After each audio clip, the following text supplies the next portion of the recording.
शं नो मित्रस्यं वरुणः शं नो भवत्वर्यमा शं न इन्द्रो बृहस्पतिः शं नो विष्णुरुक्रमः नमो ब्रह्मणे नमस्ते वायो त्वमेव प्रत्यक्षं ब्रह्मासि त्वामेव प्रत्यक्षं ब्रह्म वदिष्यामि ऋतं वदिष्यामि सत्यं वदिष्यामि तन्मामवतु तद्वक्तारमवतु अवतु माम् अवतु वक्तारम् ओम शांति शांति शांति।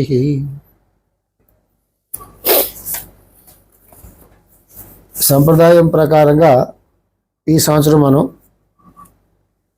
నవనాయకుల గురించినటువంటి ఫలితాలు చెప్పుకొని తర్వాత 12 రాసుల వారికి వారు పుట్టిన తేదీలు అనుసరించి సాయన సిద్ధాంతం ప్రకారంగా ఫలితాలు మనం చెప్పుకుందాము. మొట్టమొదటి ఈ సంవత్సరానికి రాజు గురుడు కాబట్టి పరాభవనామ సంవత్సరం అనేదానికి ఆధ్యాత్మికంగా చెప్పినటువంటి ఒక ఎక్స్ప్లెనేషన్ ఏంటంటే పరా అంటే అమ్మవారు, భవ అంటే శివుడు అని, అమ్మవారు శివుడు కలిసి ఉన్నటువంటి సంవత్సరం కాబట్టి అంతా బాగుంటుంది అని ఇది కొంచెం సింబాలిక్గా కొంతమంది చెప్పడం జరిగింది. దాన్ని ఇంకొక రకంగా కూడా మనం అర్థం చేసుకోవచ్చు. అధర్మంగా ప్రవర్తించినా, అన్యాయంగా ప్రవర్తించినా, లేకపోతే చేయకూడనటువంటి కొన్ని పనులు చేసినప్పుడు కూడా పరాభవం తప్పదు అని కూడా మనం అర్థం చేసుకోవడానికి ఒక అవకాశం ఉన్నది. పరాభవాన్ని విడదీశారు, పరాభవ అని విడదీశారు. ఏదో అంటే ఒక నెగిటివ్గా కాకుండా పాజిటివ్గా ఒక అర్థం చెప్పుకోవాలనేటటువంటి భావంతో చేసినటువంటి వారు. అదే సత్యం కావాలని మనం కూడా కోరుకుందాం. కానీ ఆయన ఈ విషయం కూడా గుర్తుపెట్టుకోండి, ఎవరెవరైతే ప్రవర్తించకూడని విధంగా ప్రవర్తిస్తారో సంప్రదాయానికి కానీ, దేశానికి కానీ, వ్యవస్థకు కానీ, సమాజానికి కానీ హాని కలిగించే విధంగా ప్రవర్తిస్తారో వాళ్ళు పరాభవాలు పొందే అవకాశం ఉంది అని కూడా మనం అర్థం చెప్పుకోవడం అది మనకి మంచిది. అట్లాగే ఎవరైతే తమ ఆధిపత్యాన్ని నిరూపించుకోవడానికో, ఇతరులను తక్కువగా అంచనా వేసి వాళ్ళ ఇబ్బందులకి గురి చేయడానికో ప్రయత్నం చేస్తే వాళ్ళు కూడా పరాభవం పొందే అవకాశం ఉందని కూడా మనం చెప్పుకోవడానికి అది అట్లా అనుకుంటే అది మనకే మంచిది. ఎందుకంటే సరే సక్రమంగా సరైన విధంలో మనం ప్రవర్తించడానికి అవకాశం ఉంటుంది. ఇంతవరకు వాళ్ళు ఏం చేసినా చెల్లిపోతూ ఉంటుంది కొంతమంది, కాబట్టి వాళ్ళకు ధైర్యం ఉంటుంది. మనం ఏం చేసినా కూడా చెల్లిపోతుందిలే, ఎవరు మనల్ని ఏం చేయగలరే అనేటటువంటి ధైర్యం కూడా ఉండే అవకాశం ఉంది, కొంతమందికి ఉంటుంది. ఈ సంవత్సరం అది చెల్లకపోవచ్చు, వాళ్ళు పరాభవం పాలు పొందేటటువంటి అవకాశం కూడా ఉండవచ్చు. ఇట్లా కూడా మనం అర్థం చెప్పుకుంటే ఆ సంవత్సర తాలూకు ఆ నామానికి, సంవత్సరం నామానికి ఏ అర్థమైనా ఇది చెప్పుకుంటే కొంచెం బాగుంటుందని చెప్పి దాన్ని మీకు నేను యాడ్ చేస్తున్నాను. ఈ సంవత్సరం నవనాయకులు రాజు గురుడు అవటం వల్ల అది ఒక రకమైన శుభ సూచకంగా మనం చెప్పుకోవచ్చు. రాజు గురుడు బృహస్పతి లాగా గురుడు అవటం వల్ల ప్రపంచంలో కొంత మంచి, కొంత వివేకము, సాంప్రదాయమైనటువంటి ఆలోచన, ఏది చేయొచ్చు ఏది చేయకూడదు అనేటటువంటి ఒక విచక్షణ జ్ఞానం, కొంత ఆస్తిక్య బుద్ధి, కొంత మంచి బుద్ధి కలగడానికి అవకాశాలు ఎక్కువ ఉన్నాయి. రాజు గురుడు అవటం వల్ల ఉండే గొప్ప అడ్వాంటేజ్ ఏంటన్నట్లయితే సాధారణంగా వాళ్ళు మానవ క్షేమాన్ని కోరుకునే అవకాశం ఎక్కువ ఉంటుంది తప్ప మానవ వినాశనాన్ని కోరుకునేటటువంటి అవకాశం తక్కువగా ఉంటుందని మనం చెప్పుకోవాలి. మంత్రి కుజుడు అవటం వల్ల ఇబ్బంది ఏంటన్నట్లయితే కుజుడు యుద్ధాలకి, ఇనుము లాంటి లోహాలకి, అగ్నికి, అట్లాగే ఆయిల్ అంటే భూమిలోంచి తీసే ఆయిల్ ఉంటుంది కదా, ఆయిల్స్ కూడా అది ఆధిపత్యం కుజుడే వహిస్తాడు.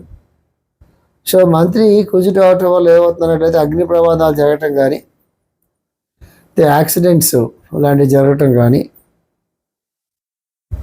ఆయిల్కి సంబంధించిన ప్రమాదాలు జరగటం కానీ, ఆ రంగాల్లో మాత్రం ఖచ్చితంగా కొంచెం ఇబ్బంది ఉంటుంది. మంత్రి కుజుడు అవటం వల్ల కొంచెం యుద్ధ వాతావరణం కూడా కొంచెం ఎక్కువగా ఉండేటటువంటి అవకాశం కూడా ఉంటుంది కుజుడు మంత్రి అవటం వల్ల. అలాగే అరణ్యాలు అవి కూడా తగలబట్టం కానీ, ఆయిల్ వెల్స్ తగలబట్టం కానీ, యాక్సిడెంట్స్ జరగటం కానీ ఇది కూడా ఉంటుంది కుజుడు మంత్రి అవటం వల్ల.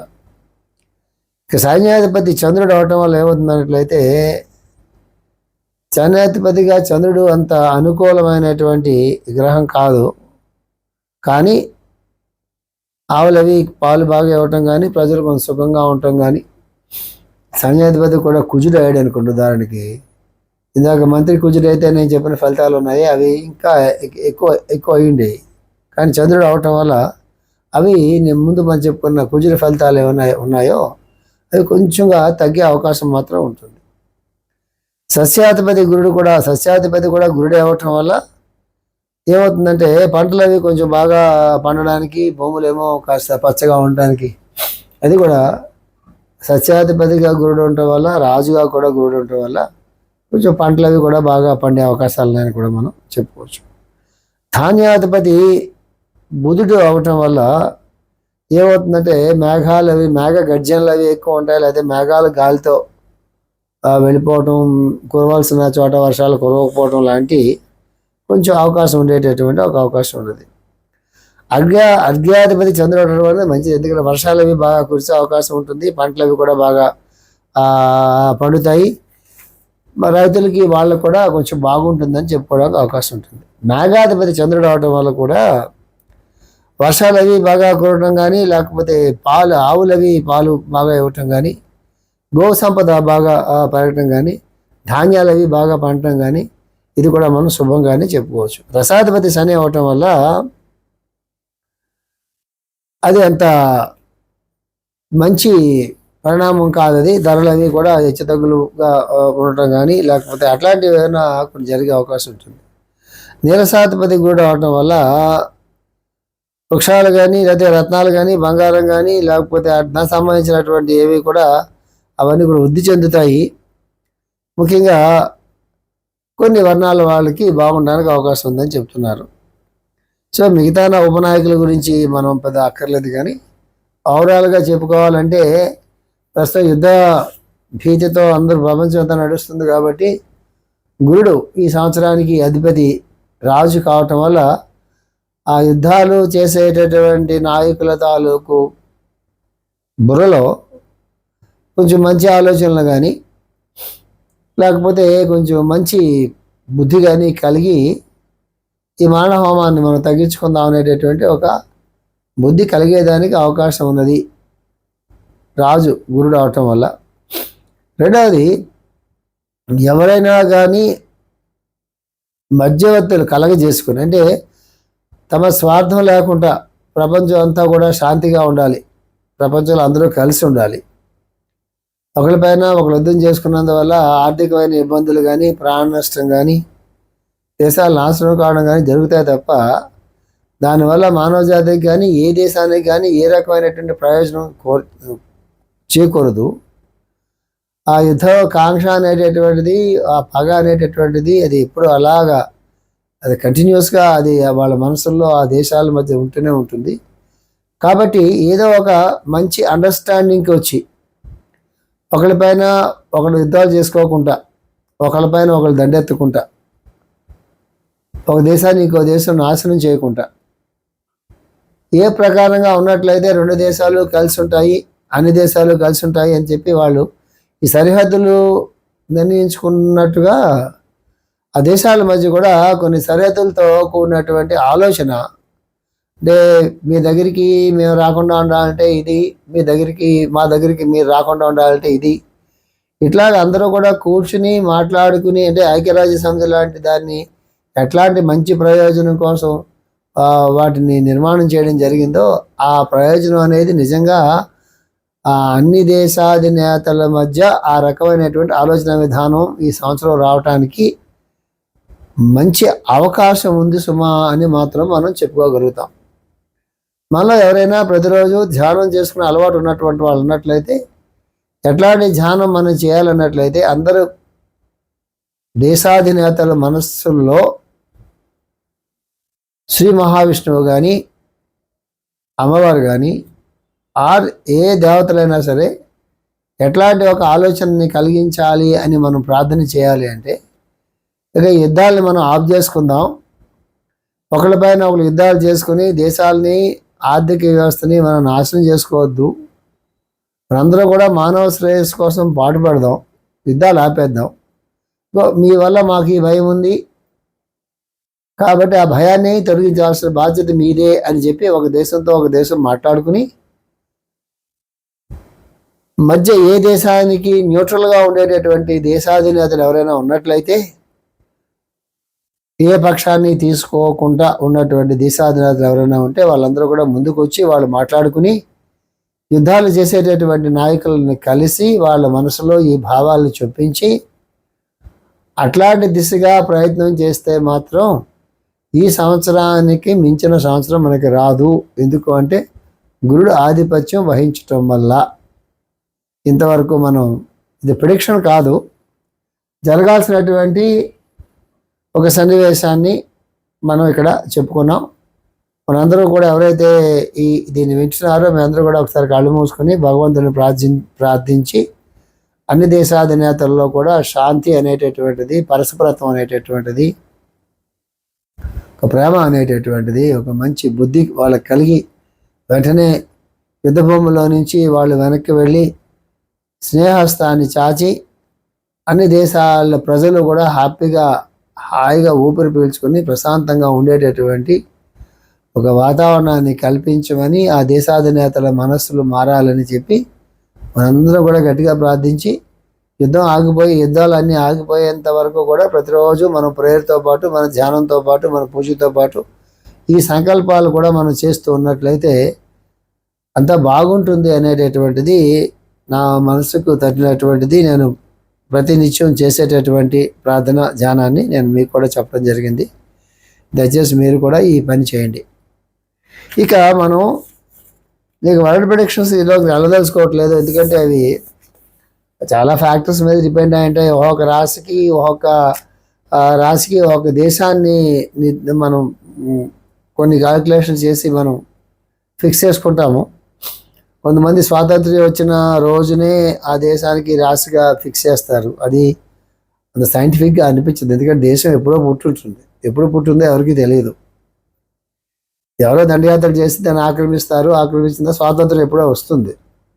స్వాతంత్ర్యం అప్పుడున్న ప్రజలకి వచ్చింది, కానీ దేశానికి ఏం స్వాతంత్ర్యం రాదు కదా. దేశం ఎప్పుడో పుట్టుంటుంది, ఎప్పుడు పుట్టిందో ఎవరికి తెలుస్తుంది. కాబట్టి ఆ ప్రిడిక్షన్స్ కరెక్ట్ అయితే సంతోషం. నా వరకు అయితే నేను దాన్ని ఎక్కువ దృష్టి దాని మీద నేను పెట్టలేను. ఆ లాటిట్యూడ్స్ మీద, ఏ లాటిట్యూడ్స్ మీద ఆ దేశాలన్నీ ఉంటాయో అని దాన్ని బట్టి కొంతమంది కాలిక్యులేషన్ చేస్తారు. కొంతమంది ఆ దేశాల తాలూకు పరిస్థితులను బట్టి ఈ రాశి ఈ దేశానికి ఆధిపత్యం వహిస్తుంది అని అంటారు. దాన్ని బట్టి ప్రిడిక్షన్స్ చేస్తూ ఉంటారు. అందులో కూడా కొన్ని తేడాలు కనిపిస్తూ ఉంటాయి. ఉదాహరణకి మిథునం అంటే మనకి అమెరికా అని చెప్తారు,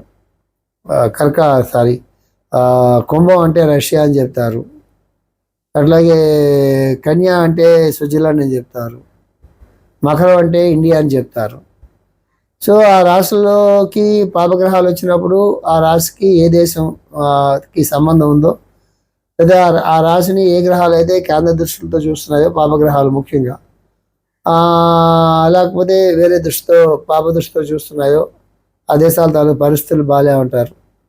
ఏ రెండు దేశాల మధ్య ఉండేటటువంటి గ్రహాల తాలూకు దృష్టిలో, కేంద్ర దృష్టిలోనో మరొకరు ఉన్నట్లయితే ఇది బృహస్పతిలో ఇవన్నీ కూడా బృహస్సమితులు ఇవన్నీ కూడా వరాహమిహిరుల వారు ఎక్స్ప్లెయిన్ చేస్తారు. దాని మీద చాలా పరిశోధన కూడా జరుగుతుంది ఇప్పుడు. యుద్ధాల మీద కాదు కానీ భూకంపాల మీద వాటి మీద కూడా చాలా పరిశోధన చేసే మహానుభావులు చాలామంది ఉన్నారు.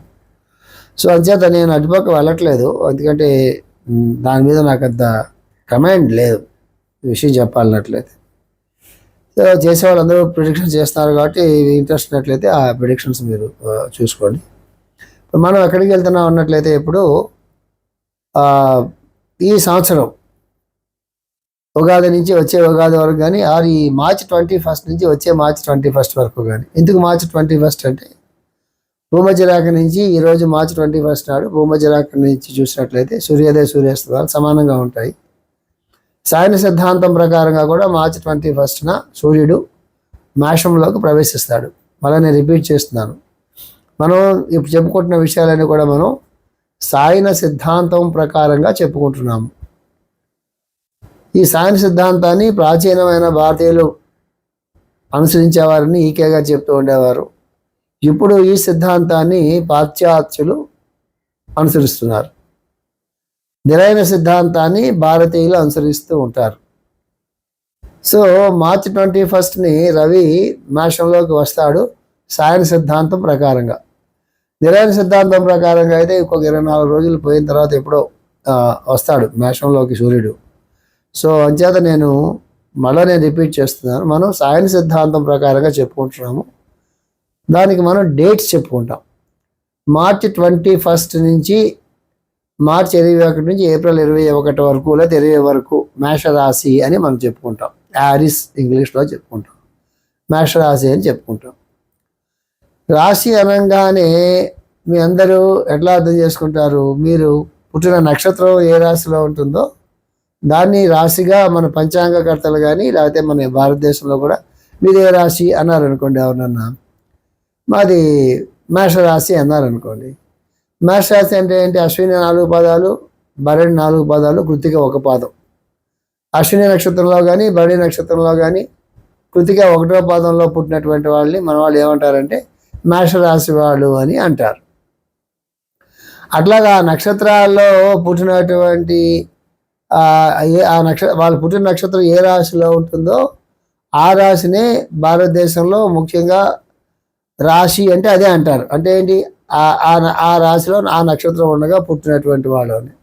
పంచాంగాల్లో కానీ వార ఫలితాల్లో కానీ మాస ఫలితాల్లో కానీ దేంట్లో అయినా సరే రాశి అనేది మనం చూసుకుంటున్నామంటే అర్థం ఏంటి?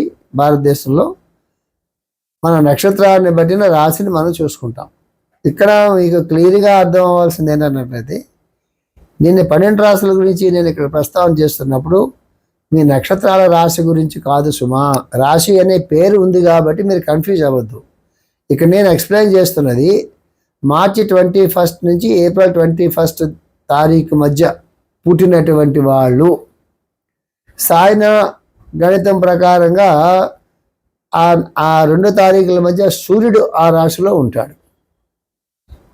సూర్యుడు ఏ రాశిలో ఉంటాడో దాన్ని మనం సాయన సిద్ధాంతం ప్రకారంగా రాశి అని మనం పిలుచుకుంటాం. ఇండియాలో ఏ రాశిలో చంద్రుడు ఉంటాడో దాన్ని రాశి అని వాళ్ళు పిలుస్తారు. టెక్నికల్గా ఉండే ఇబ్బంది తప్ప ప్రెడిక్షన్స్ చంద్రుడి ప్రకారంగా చూసుకుంటున్నామా సూర్యుడి ప్రకారంగా చూసుకుంటున్నామా అనేది ఇక్కడ పాయింట్. భారతదేశంలో అందరూ చంద్రుడు ప్రధానంగా ఉన్న జాతక చక్రాలు చూసుకుంటారు. పాశ్చాత్యులు సాయన సిద్ధాంతాన్ని ఎవరైతే ఫాలో అవుతారో వాళ్ళు సూర్యుడు ఉన్నటువంటి రాశిని ప్రధానంగా చూసుకుని దాని నుంచి ప్రిడిక్షన్స్ ఇస్తారు.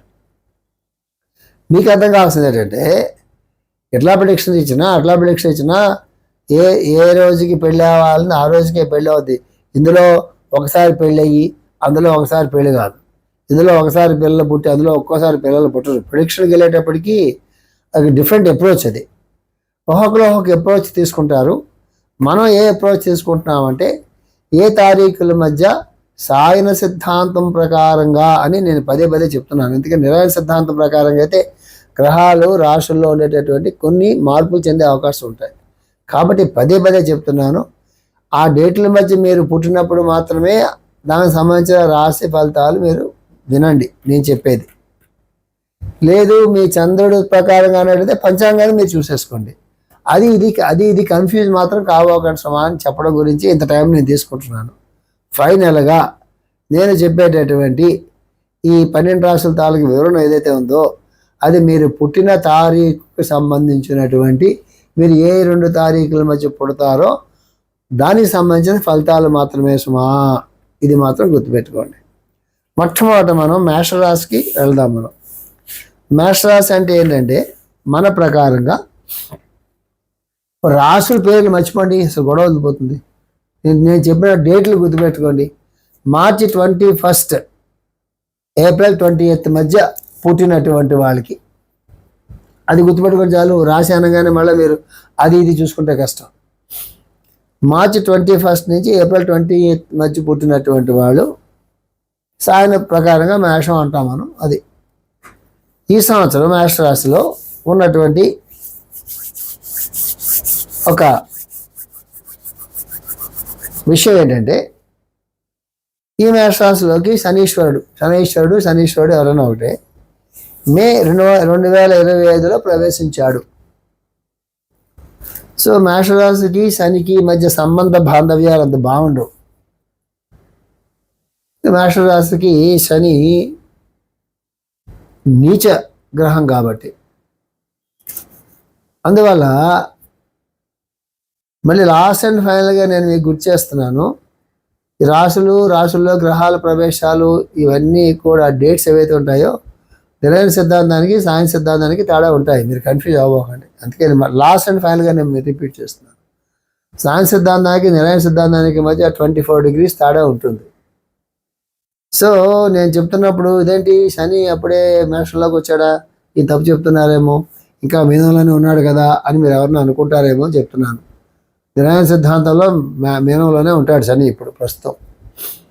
సైన్స్ సిద్ధాంతం ప్రకారంగా మే 2025 18కే వచ్చేసాడు సైన్స్ సిద్ధాంతం ప్రకారంగా. మన ప్రెడిక్షన్ దాని మీద డిపెండ్ అయ్యి చెప్పుకుంటున్నాం. ఓకేనా? మళ్ళీ మీరు కన్ఫ్యూజ్ అవ్వకండి, తప్పులు చెప్తున్నారేమో అని అనుకోవాకండి.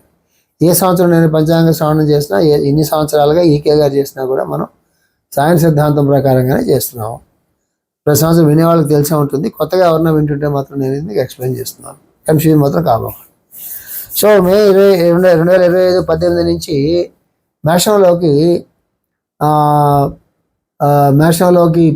శని ప్రవేశించినందువల్ల మేషరాశికి శత్రుక్షేత్రం అవటం వల్ల ఇబ్బంది ఏంటన్నట్లయితే శని సరైన మట్టి ఫలితాలు ఇవ్వడు.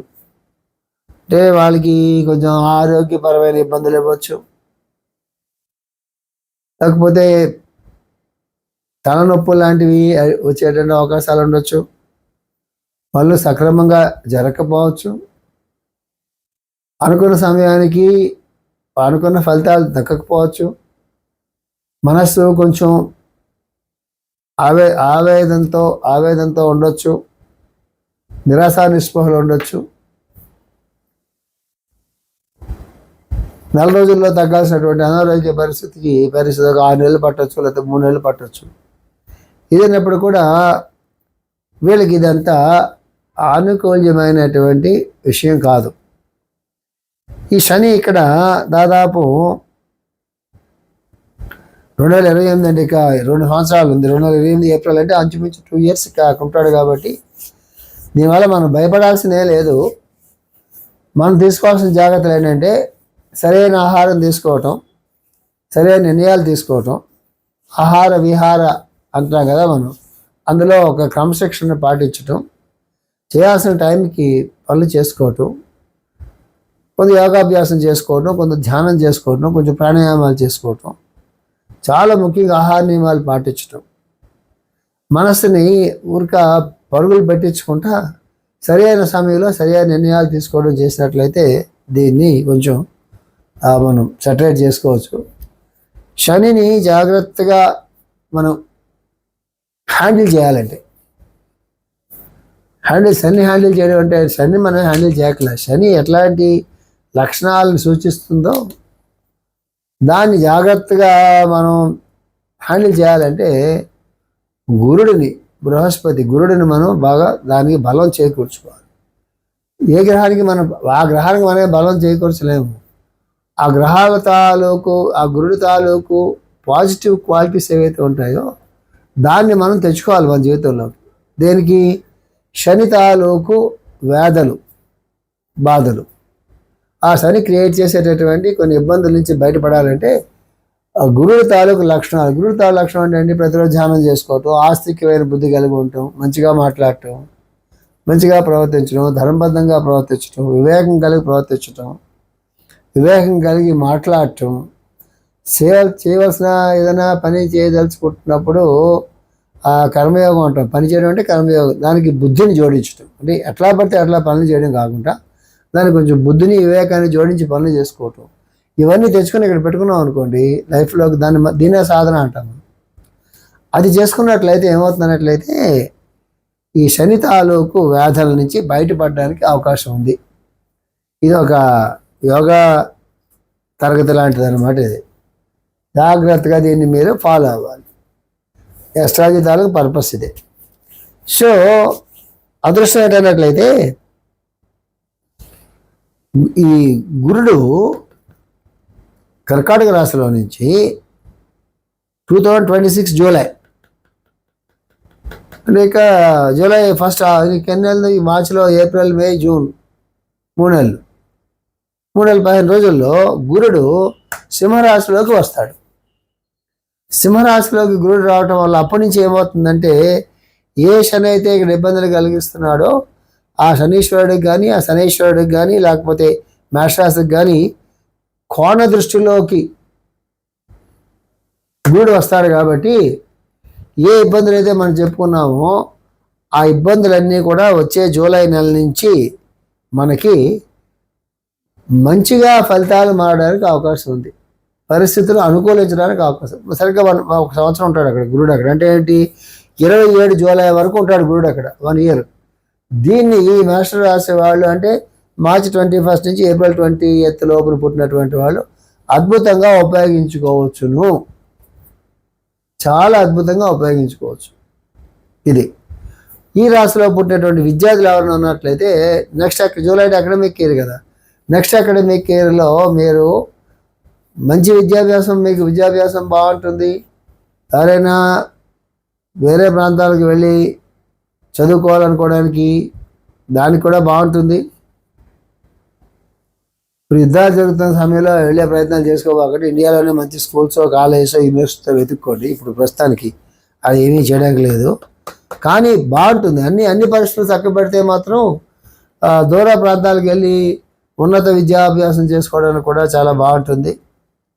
ఈ మేషరాశిలో పుట్టిన తల్లిదండ్రులు ఎవరైనా ఉన్నట్టయితే వాళ్ళ పిల్లలకి వివాహాలకి వాటికి కూడా చాలా బాగుంటుంది. ఈ రాశిలో పుట్టినటువంటి వాళ్ళు కూడా వివాహాల విషయాలు కూడా బాగుంటాయి. 7, 8, 9, 10 తర్వాత వీళ్ళకి ఉద్యోగాలకి సంబంధించినవి ఏమైనా ప్రయత్నాలు వ్యాపార ఉద్యోగాల ప్రయత్నాలు చేసుకోదలుచుకుంటే ఈ 3 నెలల్లో అంటే ఏంటి? మార్చి, ఏప్రిల్, మే, జూన్ ఈ 4 నెలల్లో మీరు సరైనటువంటి ప్రయత్నాలు చేసుకున్నట్లయితే ఆ ప్రయత్నాలన్నీ కూడా ఫలించేటటువంటి అవకాశం ఉన్నది మేషరాశి వాడికి. సో ఇది సింపుల్గా మనం చెప్పుకుంటున్నాం. నెక్స్ట్ వృషభ రాశికి వచ్చేటప్పటికి వృషభ రాశి వాళ్ళకి గురుడు వృషభ రాశి నుంచి 4వ ఇంటిలోకి జూలై నుంచి వస్తాడు. కాబట్టి మీకు ఇది కూడా ఒక మంచిగానే మనం చూసుకోవడానికి అవకాశం. వృషభం నుంచి 4వ రాశిలోకి, సింహరాశిలోకి గురుడు వస్తాడు. కాబట్టి మీకు ఈ వృషభ రాశి అంటే ఎవరు? ఏప్రిల్ 21 నుంచి మే 20 వరకు పుట్టినటువంటి వాళ్ళు వృషభ రాశి వాళ్ళుగా మనం అనుకుంటున్నాం. ఏప్రిల్ 21 నుంచి మే 20 వరకు. ఎవరైతే ఏప్రిల్ 21 నుంచి మే 20 వరకు పుట్టినటువంటి వాళ్ళు ఉన్నారో వాళ్ళు జూలై తర్వాత ఇల్లు కట్టుకుందాం అనుకున్నా, స్థిరాస్తులు ఏమైనా కొనుక్కుందాం అనుకున్నా, ప్రశాంతంగా ఉందాం అనుకున్నా, ఏ రకమైనటువంటి ఇన్వెస్ట్మెంట్లు లాంటివి ఏమైనా చేసుకుందామని అనుకున్నా, ఇన్వెస్ట్మెంట్లు స్థిరాస్తులు చెప్తున్నాను అనుకున్నా, చాలా మంచి ఇది. అట్లాగే ఇంటిలో ఏదైనా మంచి పూజా మందిరాన్ని నిర్మాణం చేసుకుని ప్రతిరోజు పూజో లేకపోతే అర్చనో లేకపోతే మరొకటో చేసుకుందాం అనుకున్నా, అలాంటి ఏ శుభకార్యాలు చేసుకుందాం అనుకున్నా కూడా ఈ సంవత్సరం చాలా బాగుంటుంది.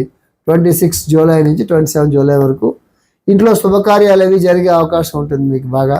సో అంతే శుభకార్యాలు జరగాలంటే అర్థమేంటంటే పెళ్ళిడికి వచ్చిన పిల్లలు ఎవరన్నా ఉంటే వాళ్ళ పెళ్ళిళ్ళు కానీ, ఉపనయనాలు చేయవలసినటువంటి పిల్లలు ఉపనయనాలు కానీ, అట్లా ఏ శుభకార్యాన్ని మీరు చేయదలుచుకుంటున్నా కూడా ఆ సంవత్సరం చాలా బాగుంటుంది. తర్వాత వీళ్ళకి విద్యాభ్యాసానికి సంబంధించిన దాంట్లో ఇక్కడ కేతువు ఉన్నాడు కాబట్టి దీనికి సంబంధించిన దాంట్లో కొంచెం ప్రయత్నపూర్వకంగా సాధించుకోవాల్సిన విషయం ఉంటుంది ఇది. కాబట్టి కొంచెం ప్రయత్నపూర్వకంగా సాధించుకోండి. తర్వాత మీరు వివాహాలని ప్రయత్నాలు చేయదలుచుకుంటున్నప్పుడు ఆ ప్రయత్నాలు కూడా అనుకూలించేటటువంటి కొంచెం పరిస్థితి మనకు కనిపిస్తుంది జాగ్రత్తగా చూసుకున్నట్లయితే. వీళ్ళకి ముఖ్యంగా వృత్తి వ్యాపారాలు కానీ, సమాజంలో రాణింపు కానీ, గుర్తింపు కానీ అట్లాంటివి అన్నీ కూడా ఈ జూలై తర్వాత మీకు చాలా అనుకూలంగా ఉన్నట్టుగా ఇక్కడ మనకి కనిపిస్తుంది. ముఖ్యంగా మీరు ఈ సంవత్సరంలో ఏం చేస్తే మీకు ఒక రెమెడీ అనేది దొరుకుతుంది అన్నట్లయితే, మీరు అనాథాశ్రమాలకు కానీ, ఓల్డ్ ఏజ్ హోమ్స్ వృద్ధులు ఉండేటటువంటి ఓల్డ్ ఏజ్ హోమ్స్కి కానీ, హ్యాండిక్యాప్ సంబంధించినటువంటి వాళ్ళు ఉండేటటువంటి వాటికి కానీ మీరు కానీ వెళ్ళి వాళ్ళకి ఏమన్నా కొంచెం సహాయ సహకారాలు దాన ధర్మాలు చేసినట్లయితే ఈ సంవత్సరం మీకు ఉన్నటువంటి ఏమైనా చిన్న ఇబ్బందులు ఏమైనా ఉన్నట్లయితే ఆ ఇబ్బందులన్నీ కూడా తొలగడానికి మీకు అవకాశం ఉన్నది. ముఖ్యంగా మీకు ఎవరైనా అడ్వాన్స్డ్ రీసెర్చ్ కానీ లేకపోతే అడ్వాన్స్డ్ ఎడ్యుకేషన్లో కానీ అట్లాంటి వాటిలోకి వెళ్ళదలుచుకుంటే మాత్రం మీరు ఖచ్చితంగా ఈ 1 year 2 yearsలో గట్టిగా మీరు ప్రయత్నం చేసుకోండి. అది మీకు మంచి ఫలితాలని ఇస్తుంది. ఓకే అండి. తర్వాత చాలా ముఖ్యంగా ఎవరు ఆధ్యాత్మిక సాధనలో ఎవరైనా ఉన్నట్లయితే మీరు మంత్రోపాసనకి వాటికి చాలా బాగా పనికొస్తుంది ఈ సంవత్సరం. మంత్రోపాసన అది మీరు బాగా చేసుకోవాలి. మంత్రోపాసన చేసుకుంటే మీకు మంత్రసిద్ధి రావడానికి అవకాశం ఉన్నది. కొంతమందికి ఆధ్యాత్మిక ప్రపంచంలో లేనటువంటి వాళ్ళు ఎవరైనా కొంతమంది ఉన్నప్పుడు వాళ్ళకి మనస్సు ఏదైనా కొంచెం నిరాశ నిస్పృహలతో ఉన్నా ప్రతి చిన్న విషయాన్ని మనస్సుకి తీసుకుని దాంతో మీరు ఇబ్బందులు పడుతున్నా అట్లాంటి వాళ్ళు మాత్రం తప్పనిసరిగా మీరు నమశివాయ మంత్రాన్ని చేసుకోండి. అన్ని విషయాల్ని మనసుకు తీసుకుని ఊరికే దాంతో ఎక్కువ మీరు ఇబ్బందులు అవి పడిపోకండి. అది మీకు ఇప్పుడు మంచిది కాదు. జాగ్రత్తగా మాత్రం ఇది మీరు చూసుకోండి. ఓకే అండి. నెక్స్ట్ మే 21 నుంచి జూన్ 20th వరకు, మే 21 నుంచి జూన్ 20th వరకు దీన్ని మనం మిథున రాశి వాళ్ళు అంటాం. మనం ఈ మిథున రాశి వాళ్ళకి సాయన సిద్ధాంతం ప్రకారంగా గురుడు కర్కాటకంలో ఉన్నందువల్ల మిథున రాశి నుంచి రెండవది కర్కాటక రాశి అయినందువల్ల ఏమవుతుందంటే మీకు గత సంవత్సరంగా అంటే ఎప్పటి నుంచి జూన్ 2025 10వ తారీఖు నుంచి రెండో ఇంట్లో గురుడు ఉన్నందువల్ల ఈ రాశి వాళ్ళకి ఏ రాశి 21 మే నుంచి జూన్ 20th పుట్టిన దానికి చక్కగా మీకు ఆదాయం బాగానే ఉంటుందని అనుకుంటున్నాను. ఇక్కడ విషయం గుర్తుపెట్టుకోండి, ఈ నెలలో కొన్ని లక్షల మంది కొన్ని కోట్ల మంది పుడతారు ప్రపంచం అంతా. అందరికీ మనం చెప్పే ప్రిడిక్షన్స్ పనిచేస్తాయి అని అనుకోవడం కామన్ సెన్స్కి అగెనిస్ట్గా ఉంటుంది. అంచేత మీరు దీన్ని ఎగ్జాక్ట్గా తీసేసుకోవాకండి. నేనే కదా ఎవరు చెప్పినా కూడా తీసుకోవాకండి. ఒక నక్షత్రంలో కొన్ని లక్షల మంది కొన్ని కోట్ల మంది పుడతారు. ప్రపంచంలోనే ఇన్ని కోట్ల మంది కూడా 12 రాష్ట్రాల్లోనే పుట్టాలి కదా, 27 నక్షత్రాల్లోనే పుట్టాలి కదా. వేరే వాటిలో ఎట్లా పుట్టడానికి అవకాశం ఉంటుంది? అందరికీ ఒకలా ఉంటుంది ఆ రాశిలో పుట్టేటువంటి వాళ్ళకి ఉండదు. సో ఈ జనరల్గా మీరు తీసుకోండి అంతే. ఎగ్జాక్ట్గా మీకు తెలియాలంటే మీ సొంత జాతకాన్ని తీసుకెళ్ళి ఒక మంచి అస్ట్రాలజర్ని చూసుకుని ఉగాది పూట ఉగాది మరుసటి రోజు చూసుకుని ఈ సంవత్సరం నాకు ఎలా ఉంటుంది, నేను ఏ జాగ్రత్తలు తీసుకోవాలి, ఏం చేస్తే బాగుంటుంది, ఏం చేస్తే బాగుంటుంది అని చెప్పి మీరు నిజంగా జ్యోతిష్ శాస్త్రాన్ని ఒక గైడెన్స్గా తీసుకోదలుచుకుంటే మీ ఇండివిజువల్ హార్స్కోప్ని తీసుకెళ్ళి మీరు చూపించుకోవాలి. అంతేగాని దీని మీదే పూర్తిగా డిపెండ్ అవ్వగలమా నేను చాలా మాటలు చెప్తున్నాను, మళ్ళీ మీకు రిపీట్ చేస్తున్నాను. సో ఈ గురుడు తాలూకు సంచారం వల్ల కర్కాటకం గురుడు ఉచ్చ గ్రహం అవటం వల్ల రెండో ఇంట్లో ఉండడం వల్ల ఏమవుతుంది అన్నట్లయితే కుటుంబ పరిస్థితులు బాగుండే అవకాశం ఉంటుంది. తర్వాత ఆదాయ వనరులు బాగుండే అవకాశం ఉంటుంది. అది రేపు జూలై నుంచి మారుతుంది కాబట్టి మీ ఆదాయాలన్నీ పడిపోతున్నాయని నేను చెప్పట్లేదు, కానీ జూలై నుంచి అది ఆ పొజిషన్ మారుతుంది కాబట్టి పెట్టుబడులు అవి పెట్టేటప్పుడు కొంచెం ఆలోచించుకుని పెట్టండి సుమా అని చెప్తున్నానండి. తర్వాత షార్ట్ జర్నీస్, మీరు ఏదైనా అటు ఇటు షార్ట్ జర్నీస్ చేయదలుచుకుంటే మాత్రం చాలా బాగుంటుంది. కాంపిటేటివ్ ఎగ్జామినేషన్స్కి వెళ్ళడానికి ఈ రాశి వాళ్ళకి ఇది చాలా మంచి సమయము. తర్వాత ఇంటిలో ఎవరైనా పేషెంట్స్ ఎవరైనా ఉన్నట్లయితే మాత్రం సరైనటువంటి ఒక జాగ్రత్తలు తీసుకోండి. తర్వాత ఎడ్యుకేషన్ విషయంలో, స్టూడెంట్స్ విషయంలో నెక్స్ట్ అకాడమిక్ ఇయర్ మీకు చాలా బాగుంటుంది. లాస్ట్ ఇయర్ కూడా మీకు బాగానే ఉంటుందని నేను అనుకుంటున్నాను. నెక్స్ట్ అకాడమిక్ ఇయర్ చాలా బాగుంటుంది కాబట్టి మీరు జాగ్రత్తగా దాన్ని మీరు బాగా ఉపయోగించుకోండి. ఓకేనా? తర్వాత వివాహానికి సంబంధించినటువంటి ఈ రాశిలో అంటే నేను మళ్ళీ రిపీట్ చేస్తాను, మే 21 నుంచి జూన్ 20 మధ్య పుట్టినటువంటి వాళ్ళు ఎవరు ఉన్నట్లయితే వివాహానికి సంబంధించినటువంటి ప్రయత్నాలు ఏమైనా చేయదలుచుకుంటే మాత్రం చాలా గట్టిగా చేసుకోండి. మంచి సంబంధాలు వచ్చినట్లు అన్నీ బాగుంటే మాత్రం వివాహాన్ని మాత్రం తప్పనిసరి చేసుకోండి, మీకు బాగా కలిసి వస్తుంది. ఇది ఒకటి చాలా మంచి విషయం. ఇది వ్యాపారాల్లో వాటిలో కూడా మీకు కలిసి వచ్చే అవకాశం ఉన్నది. సో వ్యాపారాల వాటిల్లో కూడా మీరు ఒక 4 రోజులు పోయిన తర్వాత మీరు వ్యాపారాలు అవి మొదలెట్టినట్లయితే వ్యాపారాలు అవి కూడా అద్భుతమని నేను చెప్పట్లేదు, కానీ పర్వాలేదని చెప్తున్నాను. కొంచెం చూసుకొని కేర్ఫుల్గా అడుగులు వేయాల్సిన అవసరం ఉన్నది. ఓకే, తర్వాత మీ స్నేహితుల ద్వారా మీకు ఏమన్నా కలిసి రావాల్సినటువంటి ఒక పరిస్థితి ఉన్నట్లయితే మీకు కలిసి వస్తుంది. మీ స్నేహితులు ఇచ్చే సలహాలు కానీ, మీ స్నేహితులు మీకు అందించే సహకారం కానీ ఇవన్నీ కూడా మీకు కలిసి వచ్చేటటువంటి ఒక అవకాశం ఉంది కాబట్టి అది కూడా మీరు ఉపయోగించుకోండి. ఇంకేం కావాలి? 7, 8, 9. ఓకే, ఆధ్యాత్మికంగా కానీ యోగపరంగా కానీ ఎవరైనా సరే ఈ మాసంలో ఏ మాసం అది మే 21 నుంచి జూన్ 20 మధ్య పుట్టినటువంటి వాళ్ళకి ఇంత మంచి అవకాశం మళ్ళా రాదు, మళ్ళా చాలా సంవత్సరాలు పడుతుంది. కాబట్టి ఈ సంవత్సరం మీరు విదేశీ ప్రయాణాల గురించి చెప్పకూడదు న్యాయంగా. ఇప్పుడు అన్ని పరిస్థితులు కూడా చక్కబడి అన్ని దేశాలు కూడా హ్యాపీగా ఉండి విమానాలన్నీ కూడా బాగా తిరుగుతూ ఉండి యుద్ధాలన్నీ ఆగిపోయే పరిస్థితి ఉంటే మాత్రం అప్పుడు మీకు విదేశీ ప్రయాణాలకు కానీ, విదేశాల్లో ఉద్యోగాలకు కానీ, విదేశాల్లో చదువుకు కానీ, సద్గ్రంథ పఠనానికి కానీ, లేదా మంత్రోపాసనకు కానీ, మహాత్ముల దర్శనానికి కానీ, ఉన్నతమైన విద్యాభ్యాసానికి కానీ బెస్ట్ టైము 2026 జూలై నుంచి 2027 జూలై వరకు. గురుడి తాలూకు మంచి బలం అనేది మీ మీద ఈ స్థానం మీద ఉంది కాబట్టి మీకు గురుబలంతో పాటుగా దేవత అనుగ్రహం కూడా, గురు అనుగ్రహం కూడా లభిస్తుంది. దీన్ని మీ జాతకం ఉపయోగించుకోండి. ఓకే అండి. నెక్స్ట్ జూన్ 21 నుంచి జూలై 21 వరకు మనం దీన్ని ఏమంటాం అన్నట్లయితే కర్కాటక రాశిలో సూర్యుడు ఉంటుండగా సాయం సిద్ధాంతంగా ఉన్నటువంటి వాడు. ఈ కర్కాటక రాశిలో ఈ గత సంవత్సరం జూన్ 25 మధ్య నుంచి రేపు జూలై వరకు కూడా గురుడు ఆ కర్కాటకలో ఉన్నందువల్ల గత సంవత్సరం మీలో చాలామందికి బాగానే ఉంటుందని చెప్పి నేను అనుకుంటున్నాను.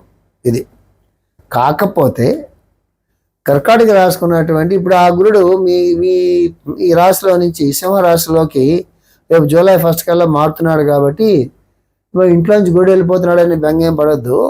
కానీ మారుతున్నాడు కాబట్టి మీ ఆదాయాలు, మీ రాబడులు అన్నీ కూడా బాగుంటాయి, దాంట్లో ఇబ్బంది ఏమీ లేదు. గురుడు వెళ్ళిపోతున్నందువల్ల మీకు వచ్చిన పెద్ద నష్టం ఏమీ లేదు.